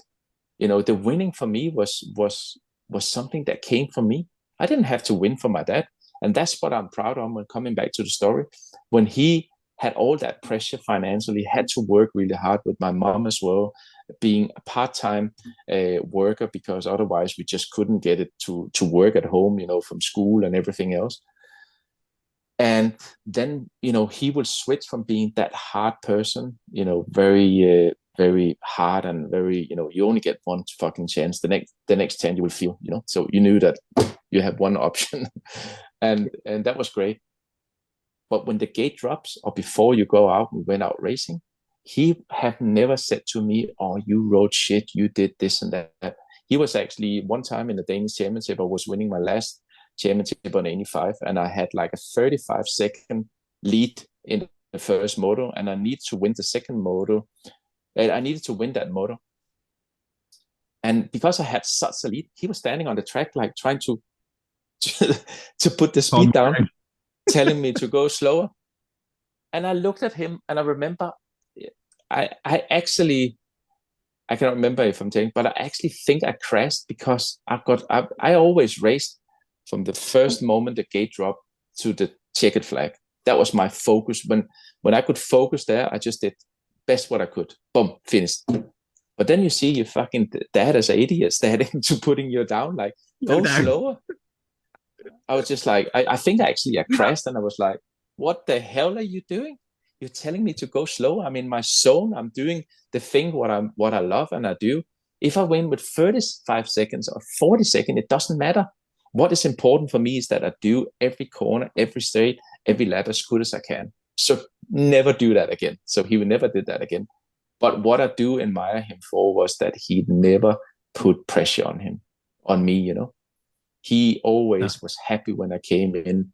He always gave me a clap on the shoulder, and fuck, this was Jorgen, because then my brother was racing as well, and we won everything, basically in every class. So we didn't have a lot of friends, you can imagine, because we came out as the brother Jorgensen family, and we pretty much swiped every class that we raced, from a young age. but we were always close as a family. You know, my dad said, who was them that won today? That was the family for Jorgensen off, you know. And we were making a song into it, and we always did that. And, you know, we did it again. You know, we came out of as a family, we was together, and we raced home as a family. But, you know, there was also times when I didn't win, when my dad was still like, you did a good job and you did your best, you know. And that was really the core of my career that I think I can relate to and give, you know, great experience to parents. Let them race for themselves, you know. You will find out if they want to be the best, you know. You either you have it or you don't. And you know, you can still have fun with racing if you don't have it, you know. That's okay. But then just be honest with yourself, be honest with your dad, and said, you know, this is the level that I want to do. I love to go on riding, but I don't like to work hard for it. And then you can agree, maybe those 6 bikes is not necessary this year. Maybe we just have 2 bikes or 1 bike, you know, or 10 sets of kit. Yeah, you know, and it's okay. You know, not everyone, it's not for everyone that wants to be a champion. And I think that's the thing that I learned to understand a lot more working with other people, that, you know, I have people coming on my training school in Red Sand in the winter that just really just want to have fun. And that's why I created, you know, boot camps, which don't sign on to a boot camp if you don't want to work, you know. I'm just giving you good advice, James. Yeah, but I'll just be to the in the villa eating chocolate for that one. No, but then sign on to the normal camp where it's a different level that we, you know, my training will still be the same, but I am not as hard, you know, because I do realize there's people that come from, you know, a bit of holiday, let's go riding and get some tips off Brian and maybe some of the stories that he have to tell, and that's great. And then there's people that comes, you know, on my boot camp that really want to be pushed and understand what tiredness is, because people think they can wake up at every single race and be 100%. I can assure you there was so many times that I woke up when I was really tired because of the working effort that I put in during the week. But you know what? The show must go on. And when you're a factory rider for Yamaha, Suzuki, or Honda, they do not give a shit how you feel. You are hired to race and to race hard and to give your best. And that's why you learn to deal with the emotions, you know, and always go out and just do it for yourself. Because I remember my experience signing with factory Suzuki in '99, after being, you know, a great 125 rider, had many podiums with Rob Hooper in the UK, and also with David Thorpe. I was riding also for David Thorpe. Yeah. But signing up with a factory team was definitely something that I always dreamed of. But the experience and what I learned that year was something that I could not ever imagine to learn about myself, because when I came in with Rob and we finished on the podium, he would be over the moon, you know, and the same with Dave, you know, when we won a British Championship or whatever we did together, you know, everyone will be appreciated, and, you know, that's where the level was. But when you're riding with a factory team, and I was the first 250, you know, to go up in the 250 class with the big boys, I was not expecting everyone to put pressure on me, because the contract was a, you know, 1-year contract with a 2 years option. And that mean that I will have time to learn. I had a Japanese mechanic that was working on the R&D in Japan for many years. He came over, he didn't speak a word of English. So there was a lot of new things that I had to be taught as well. But what I learned the most, and probably learned the great mindset of racing, was that, you know, when I came in the beginning of the season, they said to me, you know, if you can finish top 10 in the world, we would be more than happy. And then I did all the pre-seasons of before the season started, and I was consistent top 3, you know, battling with Stefan and you know, Bouquet before Stefan crashed, and with Bolly and the other guys. And then Suzuki changed the mindset, and that's again, James, and it was what we come back to, you know, having agreement from the start of the season. What is the goal? So my goal was to finish top 10 in the world, you know, and that was Suzuki's goal, and that was realistic with a bit of luck and, you know, me adapting to the 250. But when we came home after the third race, you know, the Japanese came and we had a meeting suddenly 14 days before the first World Championship, and they said, Brian, We know that Coppins is doing well as well, and Leon Gispers is doing well, but you are doing extremely well. So that means that we're gonna put all the pressure. Like, they didn't say pressure, of course, but that was something that I put on myself. But they said, yeah, we want you. We're gonna put all effort in for you to win the world championship this year. Holy and shit. when he said that, I mean, it was like a brick that just fell from the sky, and it was way over a ton and just landed on my shoulder. It was like, I couldn't believe what they actually told me, like, and that's where the whole parcel, the parcel of my mindset just fall to pieces, because I was never used to that. I came in because with my heart, I raced as good as I could. I never had, a lot of pressure. My family never put pressure. Even there was maybe, at times financial pressure. And suddenly people just lifted all that weight on my shoulder, and I was not used to race like that. So I would come in, from a race being top 6. And in my mindset, top 6 from goals of being top 10 in the world it was amazing. I was happy. I was over the moon. I was happy as Larry, laughing coming in. And then the first people that you look on in the squad, the people that stand you close, and that was Sylvain Gabors and, Eric Gabors and those people, and they were not smiling, because their mindset and their goals was for me to win the world championship. And that's not going to happen with a consistent top 8 or top 6 in the world, But for me, it was, do you understand it? For me, that was fucking yes. Yeah. And then I see people just, it didn't look much yes. it looks more like a disappointment, more like a are we not happy? And yeah, why are we not laughing, And that really put a lot of pressure on me, because then instantly I felt that I needed to, here I was riding on my limits, but to achieve what they want me to achieve, I have to go way over that. I have to go way over, cross over that line. And that means that I am not in control anymore, because I'm not riding inside myself. I'm riding for some other person, and that's where, big crashes start to happen. Majora, on that big downhill, I had the biggest crash of my life, actually, fighting with Ryan Hughes and Monique Barebots, and Trockhart was also up there, and I just start taking ridiculous risk and jumping all the way to the bottom of the hill to gain 100 to be able to set up a pass on Ryan Hughes for a block pass, and we all knew that he was quite a tough guy. So if you wanted to pass him, you really needed to come in there with confidence, and you only had one shot. So I set all that up, and I had the biggest crash of my life. I landed in a rain rod in the bottom of the hill, and I started taking risks that I was not in control of.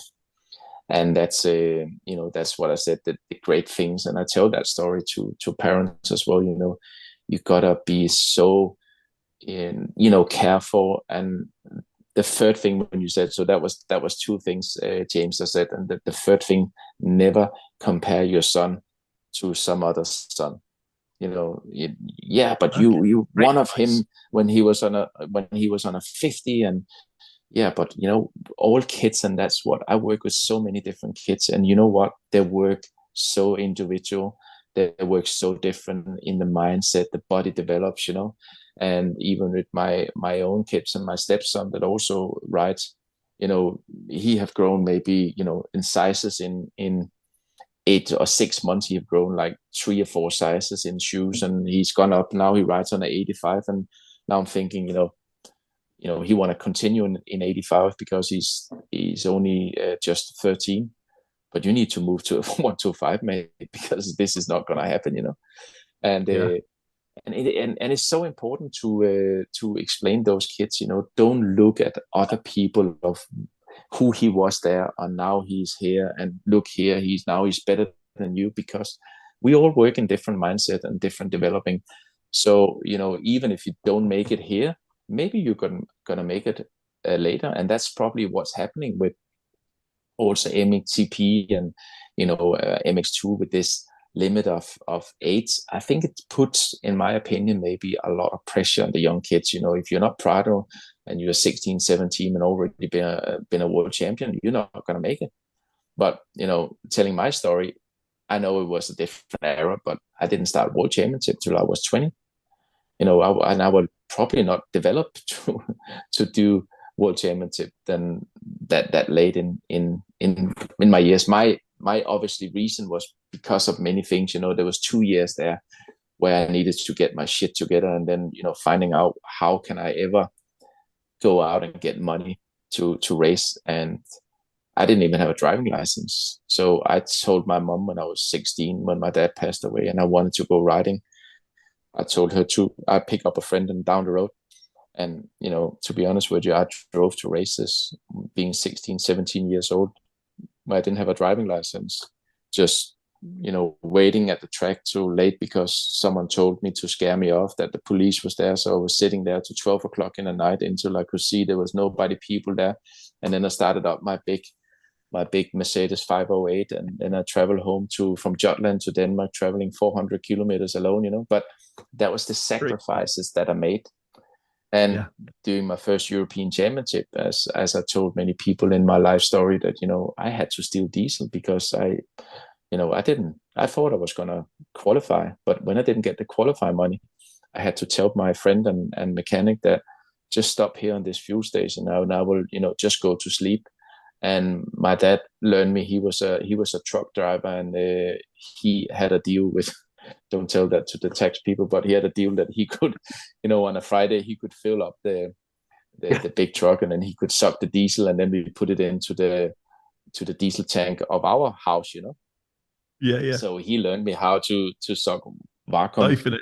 And so that's what I did, when I didn't qualify, I just had to park next to a big truck, and I had this hose pipe, and I would suck the diesel, and then he will be waking up in the morning thinking, how in the hell did you fill up the van? I didn't even hear it.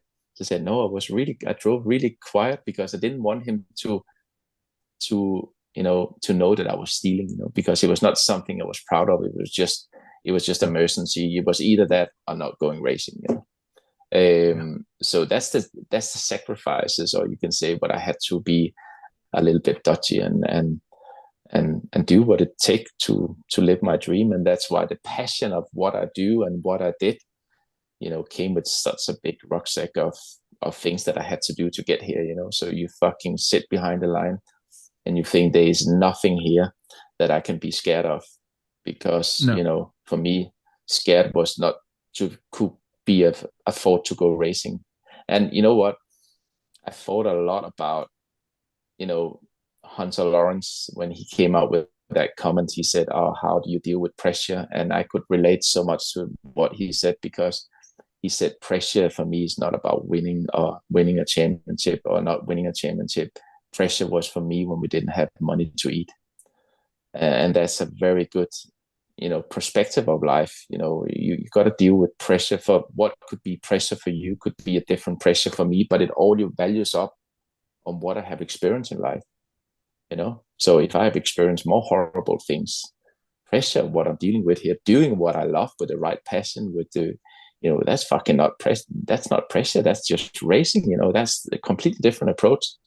And that's what, I learned also a little bit later on with Ricky Carmichael. He told me, he said, I was working so hard during the weeks that the racing weekend, where normally people would think there would be a lot of pressure, was just an easy weekend for me, because I knew that I'm going to win, because nobody wants to train as hard as me, So weekends became easy, where if you don't train hard in the week, weekends becomes it's really hard because there's a lot of pressure.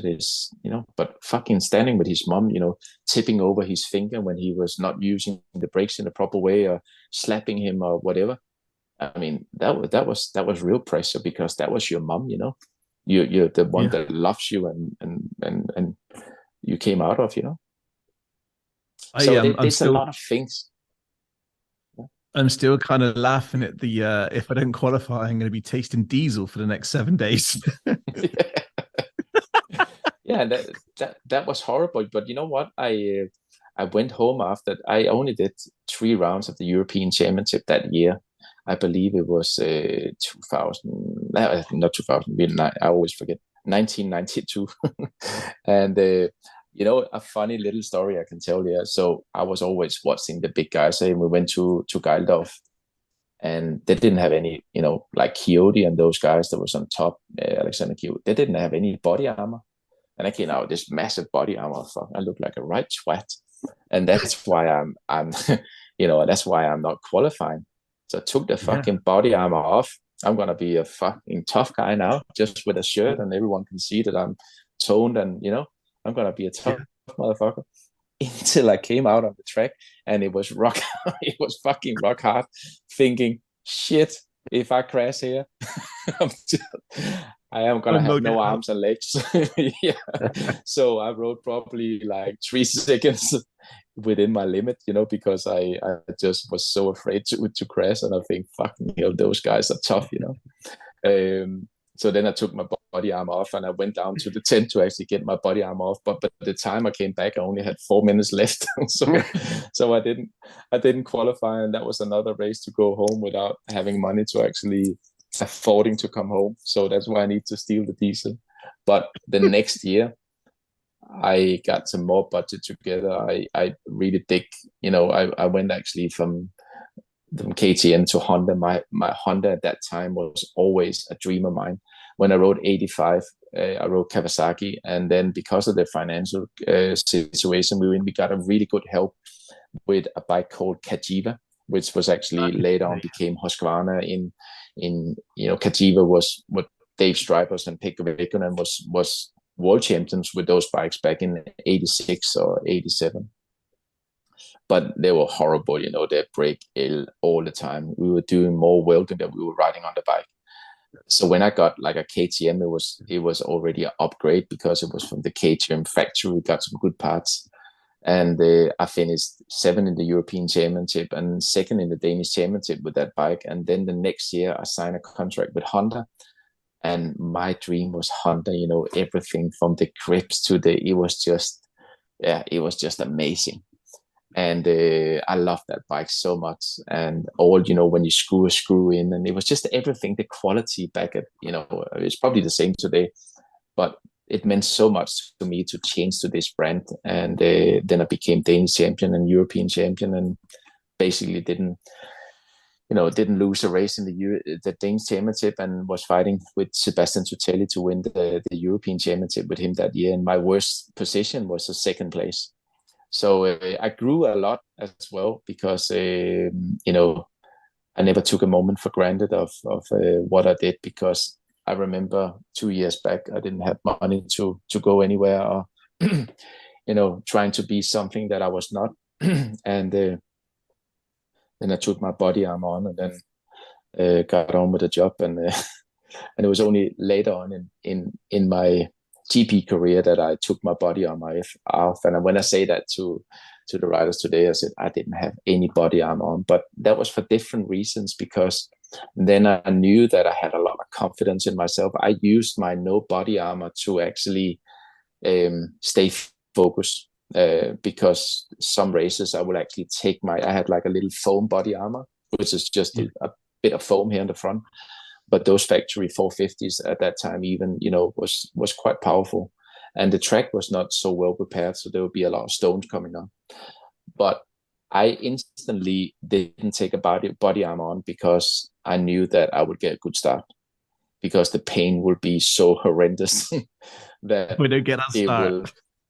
Yeah, so, you know, I use some psychological games to get through my career, and and I think also today, you know, there's great protection out there, and we can agree or disagree on neck braces and all that. I'm not even going to get into that. But when people come for me for my advice, and I said, you know what, you can use my advice for fuck all, because I am me, you are you, and this is your son. So you find out in your family what is the most valuable thing for you guys. Maybe he wants to be completely covered up in protection, and that's fine. But I didn't want to be covered up, because I was fit. I trained a lot. You know, I had more muscles than fat. And this was my focus zone. You know, when I knew I was fit, I felt I could do anything. And I knew the consequences, what will happen if you go down Fox Hill. wide open on a 450 and you fall off. I knew the consequences with no protection. But again, I always believe that things will happen if they happen. And in that way, I left all fear. I've never been afraid of riding motorcycles, and still not today, because people say to me, why do you still want to ride? Why do you want to put yourself in that risk? So I said, for me, it's not risk. This is about life of quality. Because I know that when I sit on the bike, I can have a stressful day. I can have a lot of parents calling me but when I put that helmet on, nobody can call me. That's great. I don't have to answer any mails. I can just be I me. like that analogy. And ride and have fun and take every corner, every straight as good as I'm capable of doing in my age of time. Yeah. And I think that's what many people can use also motocross for. I heard that also I had great friends that was, big lawyers, business and that. And you think, why are you riding motocross? You're a fucking top lawyer in Denmark.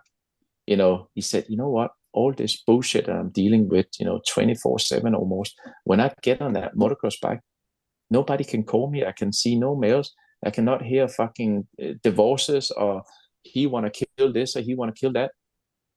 I just want to ride a motorcycle and I'm completely free, Yeah. And I think I never thought about it that way. I did it because of my passion and I wanted to be the best, and people use it for other things. So I guess that brings the perspective of how we can love this sport in so many different ways. Yeah, and I guess that translates with the types of people that would come on your coaching, because, over the years, I've always tried to learn from other people. So obviously the more knowledge you got and the better that you can ride, then the safer you are. So as you I'm 48 as well. So as I get to this age, I don't want to be injured myself. I just want to have fun on a motorcycle. But if there's ways that I can improve how I ride and I can continue to improve, which means I stay on the bike a lot more than I'm on the floor, and I can enjoy that, then I think that's another thing which I guess, coaching can be for all ages. Hey, Brian, it's not just a case of young kids. There's going to be, I'm guessing you've probably trained people, your age and above. Yeah, definitely. And that's what I say to them, when I go riding, I don't have to go on my limits. I don't want to go on my limits, but I can still ride fast because of my technical capabilities are so good, because this is what I've done all my life almost, And that's why, to go out and enjoy what I do takes two things for me. It takes fitness. I train to still have that feeling, because the harsh reality of motocross is also if you're not fairly fit, and you want to go that level that I think that I can go, I need to have a good lung capacity. I know what to do. I know everything is there. It's just to bring it together. And if I did a lot of training on the bike, I could probably reach the same level that I was before, because now I'm a lot more smarter. But the aim of the game for me is not to go out and race anybody or to show, I can still do it. I've been asked, I did the World Bet in Farley Castle probably 4 years ago or 5 years ago. And for me, it was still not, it's never been, since I've retired, it's never been about showing who Brian Jorgensen is or who Brian Jorgensen was. It's about living in my moment of time and doing the best of what I'm capable of doing, despite the feeling or the opinion what other people have. And that is really difficult to come to that point. And, I got invited this year as well. And I said, I would love to come to Fox Hill. And but I'm not ready, because I know that I'm such a big, I never think about critique from other people. I think about critique from myself, because I know what I want, and I know that why I train and what I do. Even with cycling, I'm always trying to be a little bit better. And to be honest with you, to go out cycling and train with Bobby and the other good riders that I'm working with, I set a pride in being fit as I am. Of course, I get proud when people say, fucking hell, Brian, you are unbelievable strong, but I also know that it comes not for free. So I have to put effort in, and I'm happy that I have a lifestyle where this allows me to do this, because it's my job as well, to be fit and showing and being a good ambassador for myself, but also for the sport. And so when I go on the motocross bike, I'm always fit. I train a lot, not to be a world champion anymore, but just to be able to do what I want to do. Because I know that if I sit on a couch thinking that I'm going to go to the World Red just to show people, I will be the most unhappy guy. People can say, oh, it was great to see you.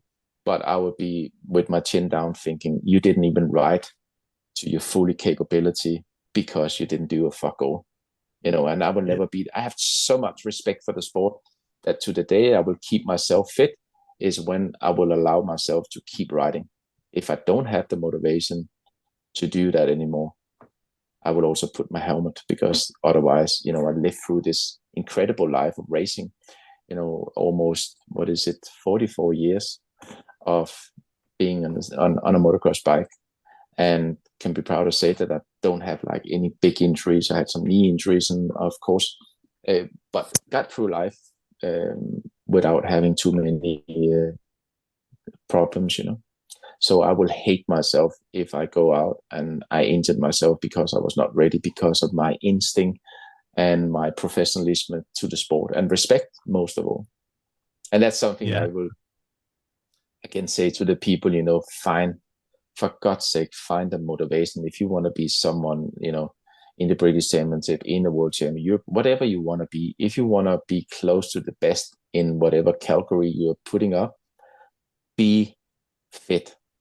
Because when you are fit or fitter, you just have multiple times more chances of not making mistakes. Because if you're not fit and you're tired and, after 3 laps, but you're going to do 8 laps, it's where we start taking stupid chances, And I had the privilege of, in my career, being behind the gate, looking to my left, there's the 9 times world champion. On the right is 2 times world champion, Pichon.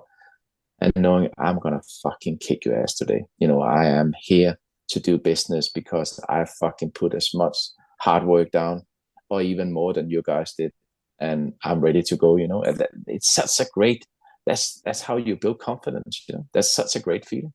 But to get there, you need to, stop bullshitting yourself. To do the work. To be honest with yourself. No, I was going to say it's a good mindset to have. Yes, yeah. And like I said, but be honest with yourself. Look yourself in the mirror and back up what you're going to say, even on Instagram or Facebook or even to yourself. Always that if you can say to yourself, this is what I'm going to do, fucking go out and do it, because it really brings, some truth to your life and to yourself. And then it's a lot easier to sit behind the gate thinking, I'm going to fucking do this.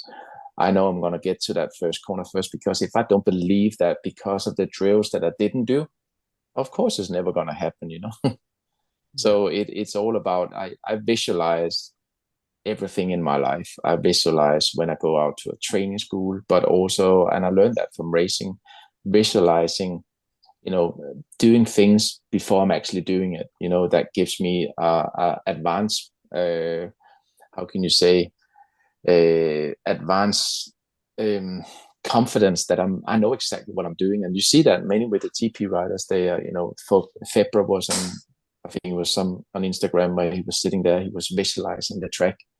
And that I use that for a lot of things, not only in motocross, but I visualize and manifest the things that I want in life, in my personal life as well. I think about the things that I want to achieve before, let's say, 24/7. I will make a board. I actually have it here in front of me on my office, that I look at that board every day, and then I try to think, I want to achieve this, I want to do this, I want to have this. And then I already start playing it in my mind and playing it over and over again. And funny enough, all the things that I put down on my list, I pretty much achieved them. I was, back in 3 years from now, when I had to divorce and share all money, I was in a bad place. But I came back again and visualizing my own success, and I'm great that I'm happy that I'm having some great partners and people believe in the things that I can help guys with, and I think that comes from hopefully being humble and being honest, with people, and try to give them great advice. For for any riders that are kind of listening to this podcast, whether they're young or old, what's the best ways of contacting you, Brian, for coaching or some mentorship? What's the best way of contacting Brian Jorgensen? Well, it's mail, of course. Just don't contact me on Instagram and Facebook, because I there's too many to take care of, and I try always to be polite to people and come back, but I don't remember. I look at two things. It's my website that's called mx8.dk, or it's my email, which is mx8redsand@gmail.com.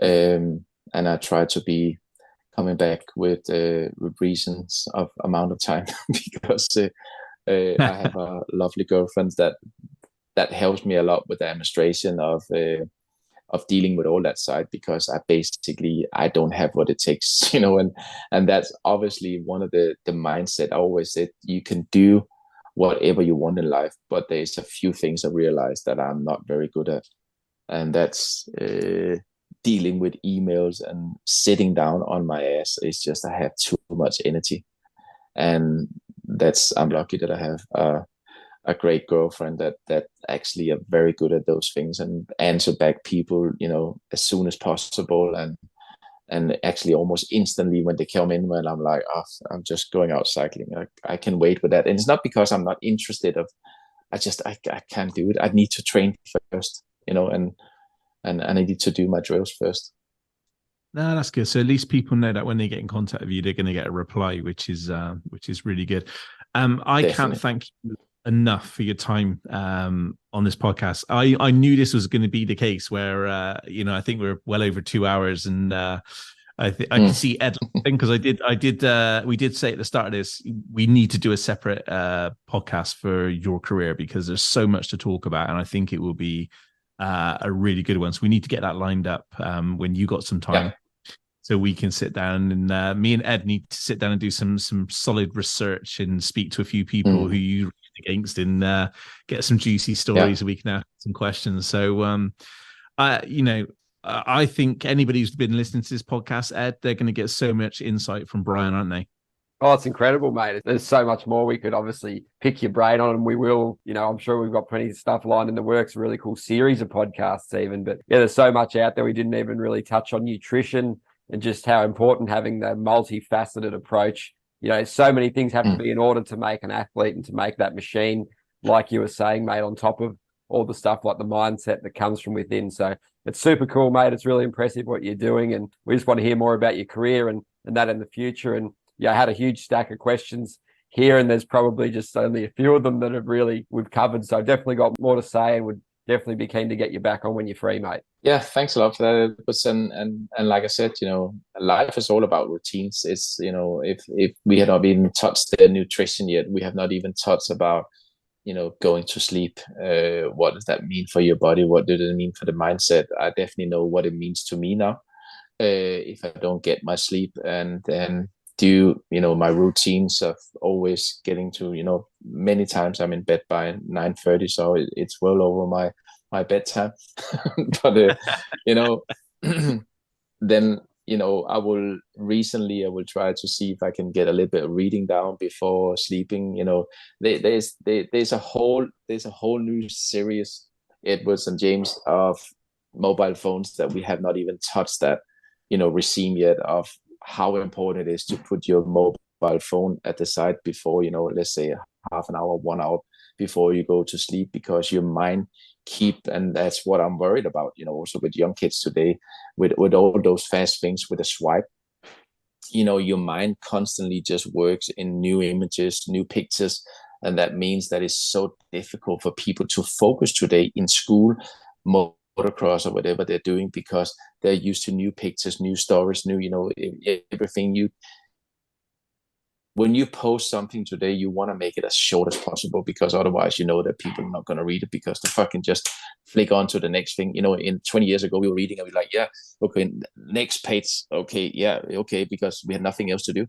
There was only that paper, that letter that we received to read that day, life is going way too fast now, and I think that's a different thing that I also work a lot on, even if it can be difficult, because with Bobby and many other good riders I'm working with, mobile phones do not exist at training day or race day.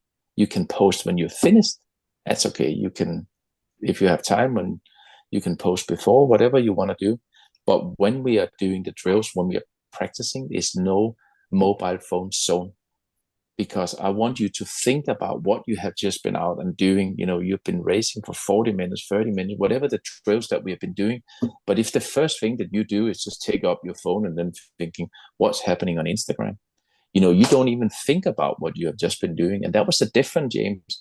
In our day, we had no escape. We need to sit down. We could sit down for hours thinking about the race. My whole race will be when I go to sleep after time practice in the evening, when I go to, after the racing and go to sleep, I'll be spending 1 hour, lying and looking myself riding. And I used to, be smiling and fuck yeah, that was good. And that was good. Oh, that was not so good. But, I love to see myself riding. And I guess you got to love yourself before you can love anyone else. That's the saying, what they're saying. But I think also, if you don't love yourself and looking to yourself, being happy with the style that you want to look yourself at, you need to work on your technique, So going to sleep, it's a lot of things. Routines is just, like in my own house, I'm becoming a little bit like my girlfriend said, go out of that training. You're not training other people now. You're just a normal person. I'm like, yeah, sorry,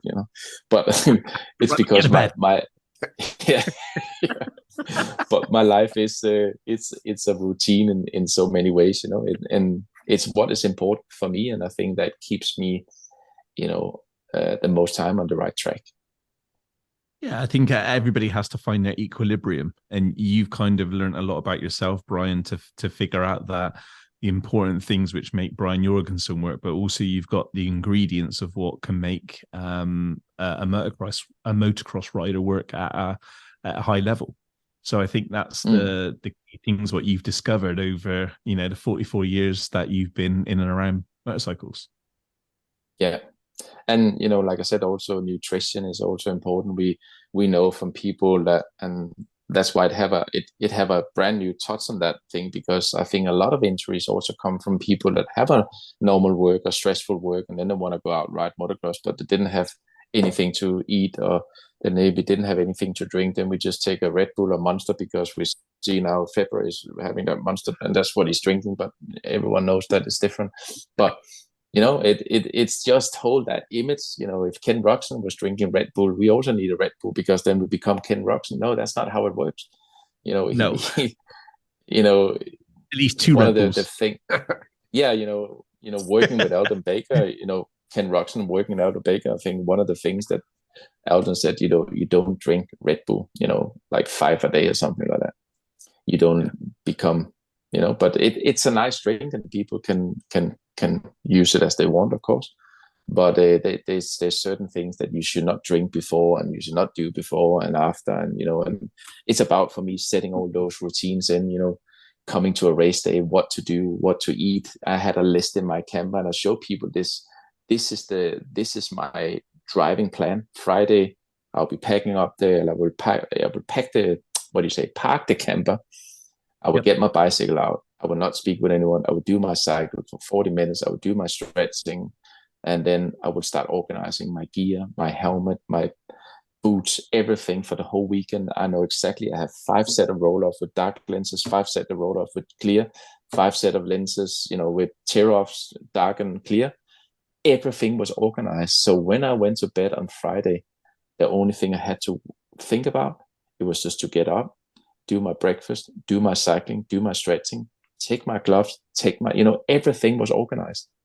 So in that way, there was nothing that I could evaluate after that weekend, because I drink and eat and do the same thing every weekend. And why I did that was because I don't want 100 question marks of why I was not successful today. No excuses. I put everything in system. So when I fucking won last weekend in Teutzenthal and I went 1-1, with that same meal preparation, same sleep, everything what I did, I can win today. And I don't have to go around in the circle thinking, oh, was it because I had that Gatorade, or was it because I had 2 more fruits than what, it's all bullshit. Just come down to fucking do your routines, cut the bullshit out, and do your work and get your head down and work on your mindset. That was the last word for me. I think what I could do with is Brian Jorgensen just being with me at MXvice right now, just over my shoulder, just saying routines. Fucking, I've told you once, I've told you twice. Get out of bed, bitch, at 6 o'clock in the morning. This is what I need, but I need more Brian Jorgensen in my life. Okay.